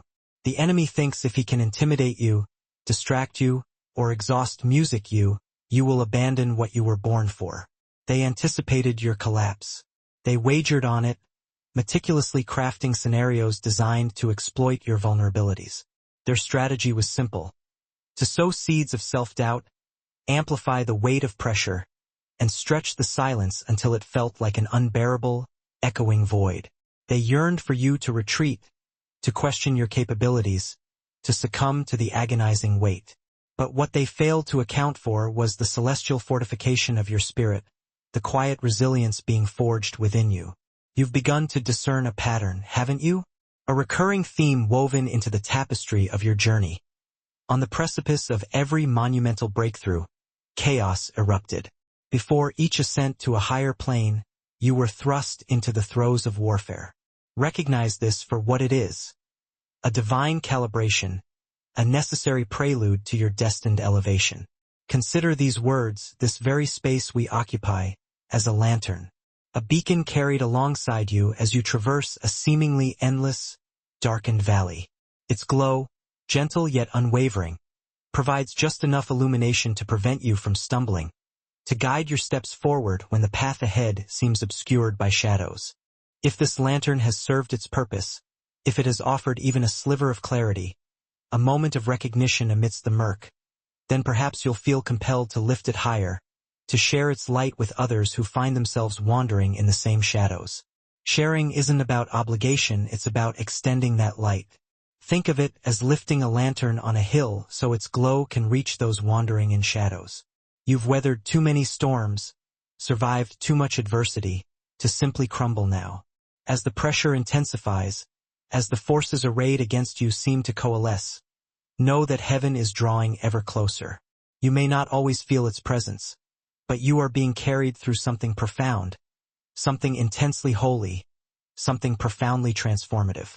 The battlefield may be deafening, filled with the clamor of opposition, but the strength of your spirit eclipses the noise.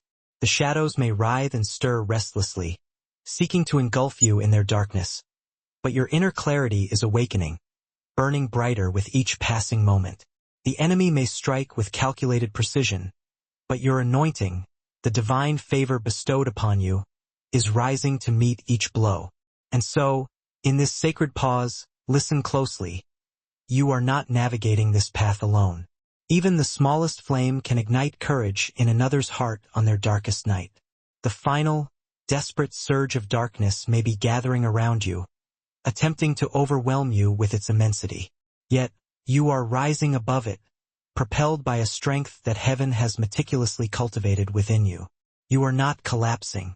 You are crossing over. You are not breaking. You are being made whole. You are becoming the truest version of yourself, the one destined for greatness. Destiny demands everything of you. No weapon formed against you shall prosper. No attack will land.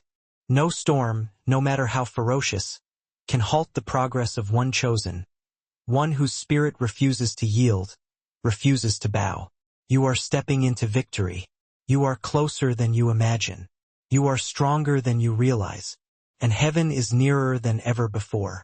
You will move forward with a newfound steadiness, a resolve unfamiliar to your former self, a calm that emanates from the profound understanding that the battles you've endured have not shattered you, but rather shaped you, molded you into the instrument you are meant to be.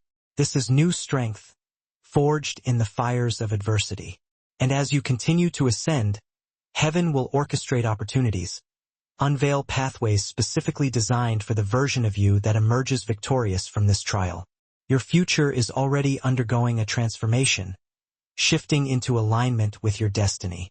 Something has been stirring within you, quietly, steadily, almost imperceptibly at first. But now its presence is undeniable.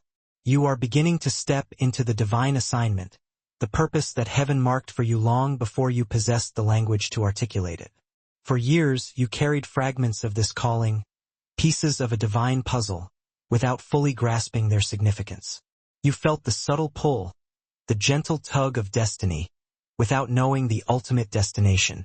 You sensed the weight of responsibility, the burden of purpose, without recognizing its true name. But now, the complete picture is starting to coalesce, the disparate pieces aligning to form a cohesive whole. Everything in your life, every experience, every relationship, is converging around this central point, this singular purpose. Divine assignments rarely arrive accompanied by fanfare or grand pronouncements.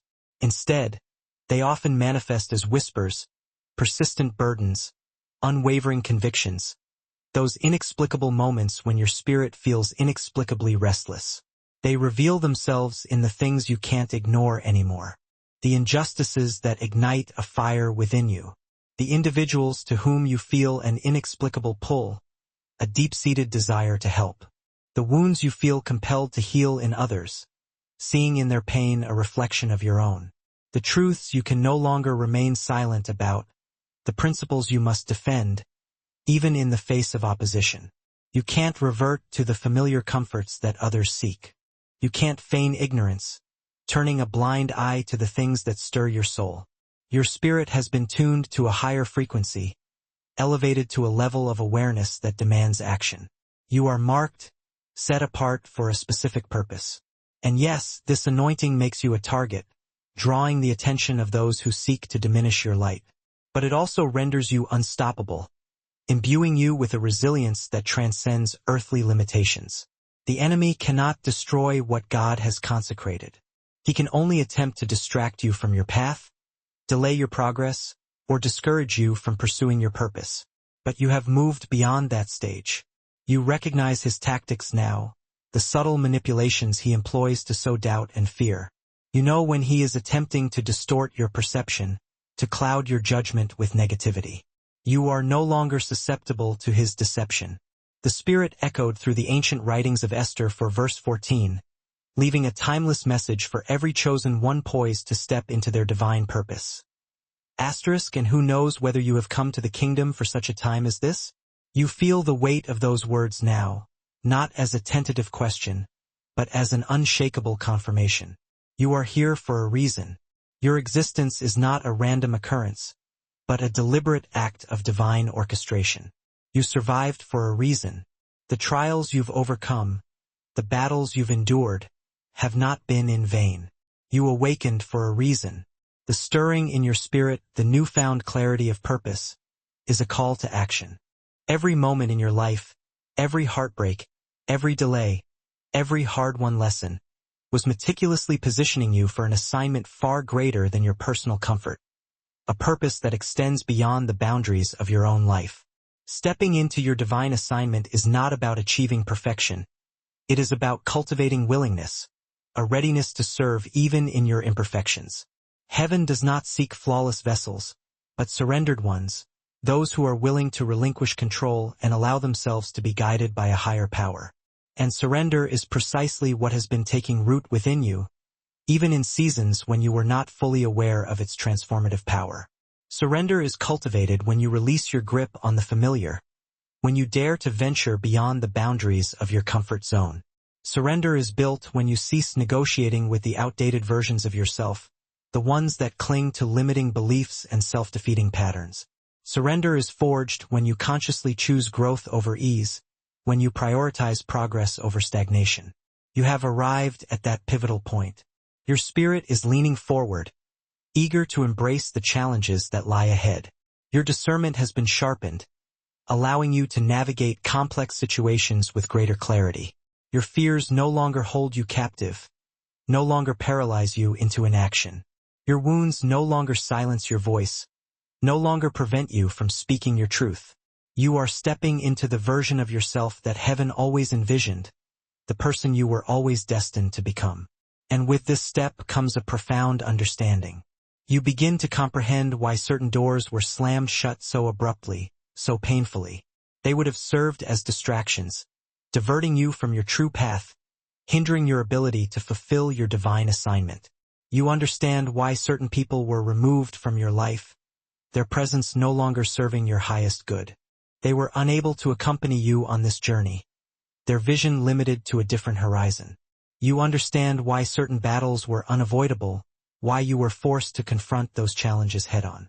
They were meticulously designed to train you, to equip you with the skills and resilience necessary to overcome the obstacles that lie ahead. Nothing was wasted. Nothing was random.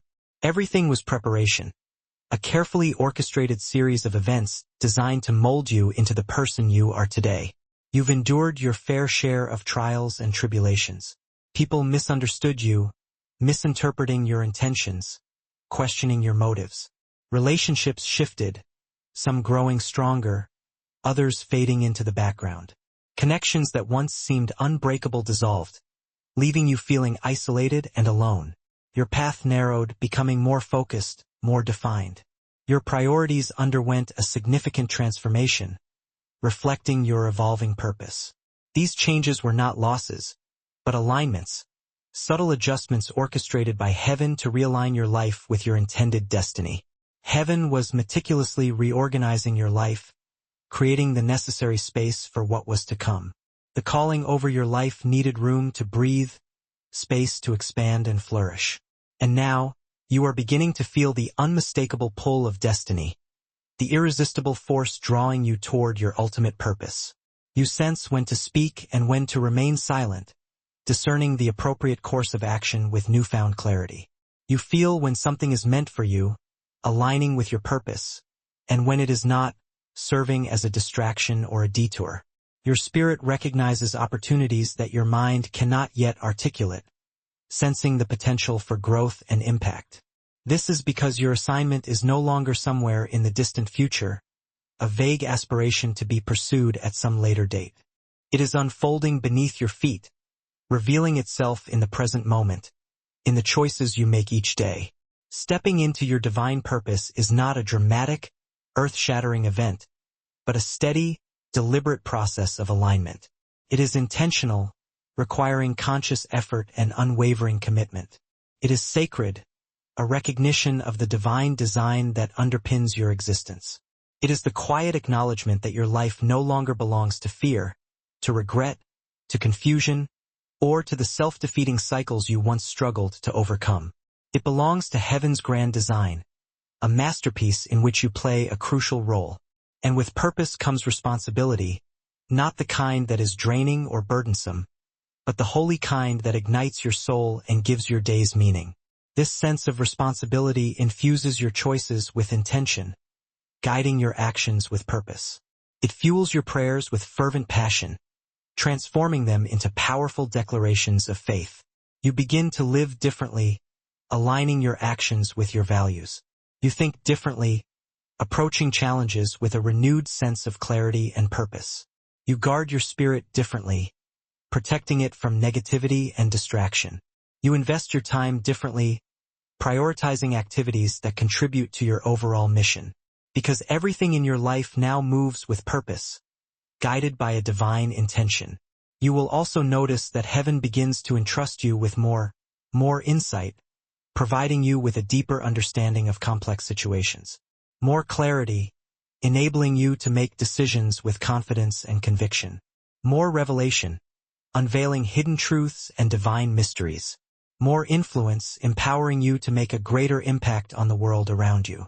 Not for ego, not for personal aggrandizement, but for assignment, for the fulfillment of your divine purpose. Not for popularity or fleeting recognition, but for lasting impact, for the creation of a legacy that extends beyond your own lifetime. You were never meant to blend in, to fade into the background, to conform to the expectations of others. You were meant to carry light into places where others have settled for shadows, to illuminate the darkness with your unique gifts and talents. This is why your journey has felt so intense, so demanding. Heaven invests heavily in those with significant assignments, recognizing the potential for extraordinary impact. The molding process was painful, the trials arduous, because the mission is powerful, capable of transforming lives and shaping the course of history. And now you stand at the doorway of that mission, poised to step into your destiny. Not timidly, not fearfully, but with the quiet authority of someone who knows, deep in their soul, that they were chosen. Stepping into your divine assignment means stepping into alignment with your true self, with the purpose for which you were created. It means embracing courage, facing your fears head-on with unwavering resolve.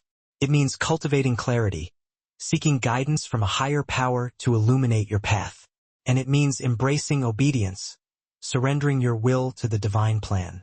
It means allowing heaven to guide your steps, trusting that you are being led in the right direction, even when the path ahead seems uncertain. It means embracing your purpose without shrinking back, without diminishing your potential. It means living as the vessel you were always destined to be, a conduit for divine power and a beacon of hope for others. You are not stepping into something small, something insignificant. You are stepping into something eternal, something that transcends the limitations of time and space. Something heaven scripted, a narrative written long before your birth, a story waiting to be lived. Something generations may benefit from, a legacy of impact that ripples through time. Something only you could carry, a unique burden designed specifically for your strengths and abilities. You feel it before you see it. The quiet shift within your spirit, a subtle realignment of your inner compass. The lightness in your chest, a sense of liberation from burdens that once weighed you down. The sense that something heavy has finally broken off your life, releasing you from its oppressive grip. The subtle, almost imperceptible, but undeniable, a profound transformation that permeates every aspect of your being. The atmosphere around you is different, charged with a new energy, a sense of possibility. The weight that once clung to your shoulders, the burden of doubt and fear, no longer feels anchored, no longer holds the same power over you. This is what victory feels like for a chosen one, a warrior of the spirit. Not loud, not dramatic, not a fleeting moment of triumph, but deep, steady, permanent. A fundamental shift in your identity. There are victories that come from effort, from sheer determination and relentless hard work. And then there are victories that come from transformation, from a profound shift in consciousness. What you are stepping into now is the second kind, the victory that alters the very fabric of your being. This is not the kind of victory where you simply escape an attack, narrowly avoiding disaster. This is the kind where you rise into a version of yourself that renders old attacks powerless, that transcends the limitations of your former self. It is the kind of victory that marks you forever, etching itself into your soul. The ancient words recorded in Romans 8 verse 37 declare a truth you now understand in your bones, a certainty that resonates within your very being.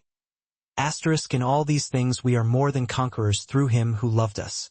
For so long, you questioned whether this kind of strength resided within you, whether you possessed the resilience necessary to overcome the challenges that lay ahead. You wondered if you would ever feel stable, steady, unshakable, impervious to the storms of life. You doubted whether you could break free from the cycles of dysfunction, heal the wounds of the past, and weather the spiritual storms that seemed designed to break you. But now, as you look back, truly look back with the clarity of hindsight, you realize something astonishing. You didn't just survive, clinging to life by a thread. You outgrew what was sent to destroy you, transcending the limitations that once held you captive. There is a maturity in your spirit now, a groundedness that was not present before. Your reactions have changed, no longer impulsive or driven by fear. Your discernment has deepened, allowing you to navigate complex situations with wisdom and clarity. Your peace has thickened like armor, protecting you from the assaults of the enemy. You respond differently, no longer reacting to situations from a place of fear or defensiveness. You move differently with purpose and intention, guided by a higher power. You see differently, perceiving the world with a newfound clarity and understanding. That is the mark of true victory, the transformative power that rewrites your reflexes, alters your instincts, and transforms your spiritual posture. The battles that once frightened you, that once threatened to overwhelm you, no longer hold the same power over you. You've learned to recognize spiritual patterns before they fully form, anticipating the enemy's tactics before they can take root. You've learned to sense danger before it manifests, avoiding pitfalls and traps with newfound awareness. You've learned to catch lies before they settle in your mind, discerning truth from deception with greater accuracy. This is what spiritual authority feels like, the quiet confidence that emanates from a deep-seated knowledge of your own identity. Not arrogance, not a sense of superiority, but certainty, an unwavering conviction in your divine purpose. The certainty that comes when you know, beyond any shadow of a doubt, that heaven has engraved victory into your very identity, that you are destined for greatness. And now, you begin to notice how differently life responds to the new you, the transformed version that has emerged from the crucible of adversity. People sense your strength before you even speak, drawn to your unwavering resolve. Atmospheres shift when you walk into a room, responding to the power that emanates from your spirit.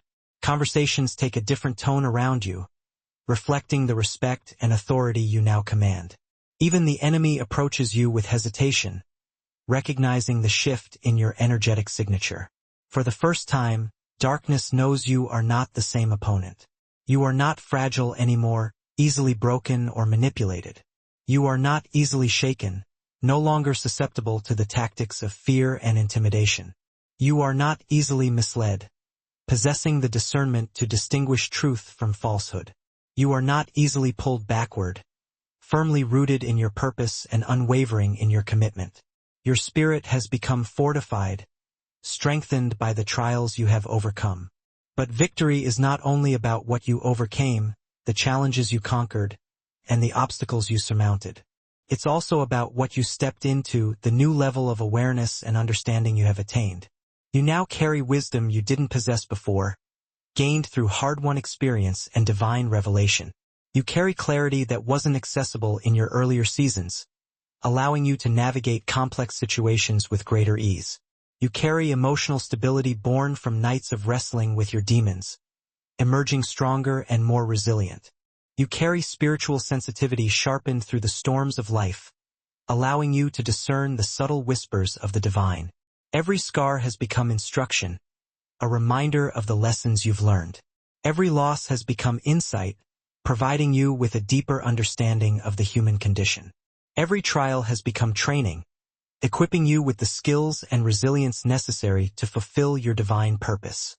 And because of this, you are stepping into a future that looks nothing like your past, a future filled with possibilities that you could only dream of before. The version of you that walks forward now does so with deeper confidence, unwavering faith, and a steadier heart. You no longer fight blindly, flailing in the dark. You fight with knowledge, armed with the wisdom and discernment you have gained through experience. You no longer fear the unknown, paralyzed by uncertainty. You face it with God's presence burning inside you, illuminating your path and guiding your steps. This victory also marks you with something rare, something precious. Spiritual calm, a state of inner peace that transcends the chaos of the world. Not the calm that comes from a lack of conflict, from a life devoid of challenges, but the calm that comes from knowing who you are in every conflict, from a deep-seated understanding of your identity and purpose.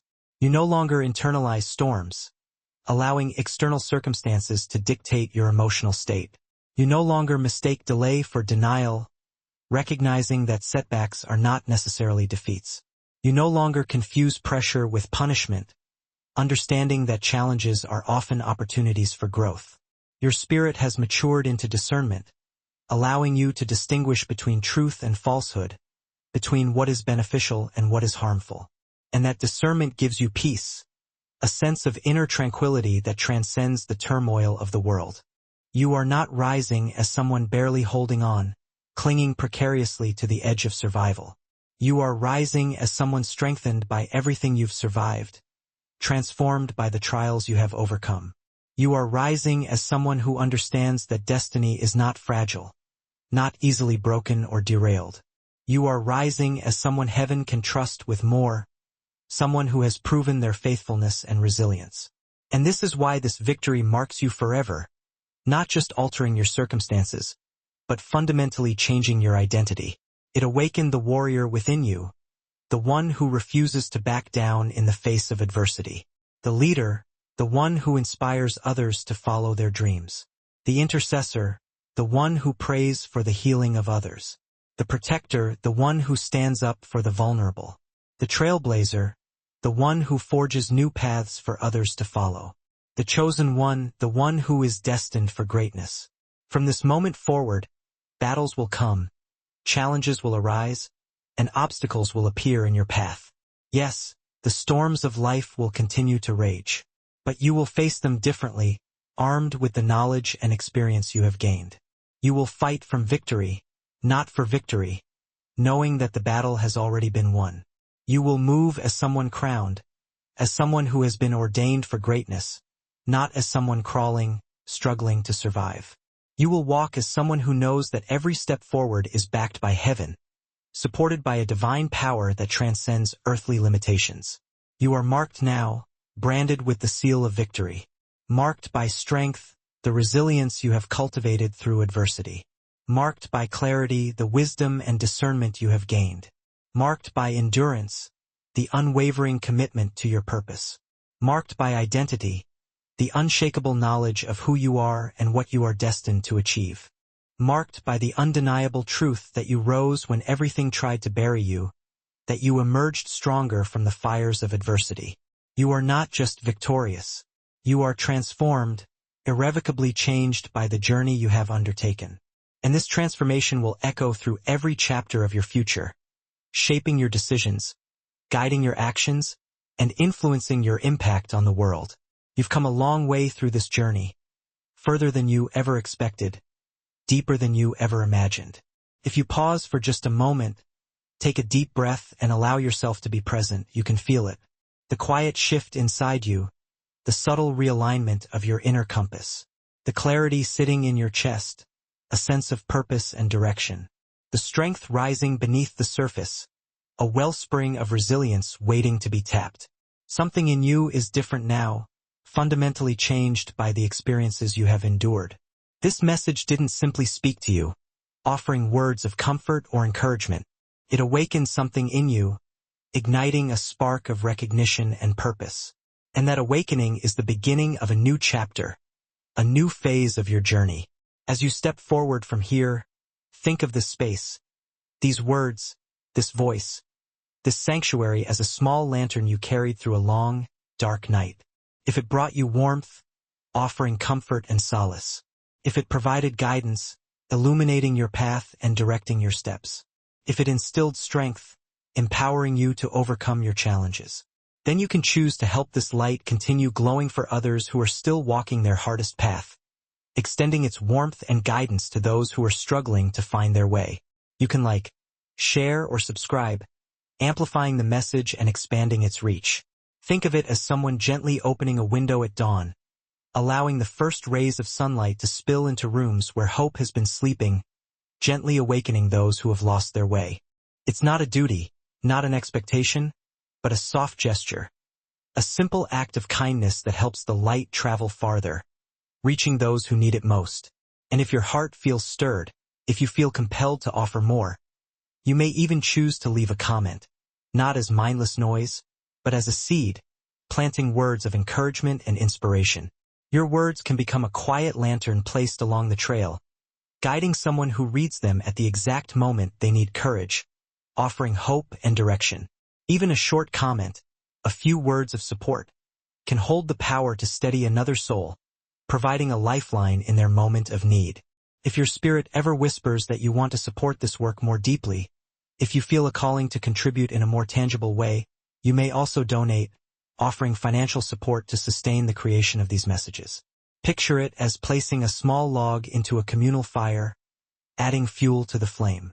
Not because the fire demands it, because it is insatiable, but because you want others to feel the warmth that once reached you, to experience the comfort and guidance that you have received. A simple act, freely chosen, beautifully given, helping the flame stay bright for the next wandering heart, offering hope and direction to those who are lost in the darkness. Whether you support with action, by sharing the message with others, with presence, by offering words of encouragement and support, or simply by listening, by being a receptive audience, know this: you are part of this light now, inextricably linked to its purpose.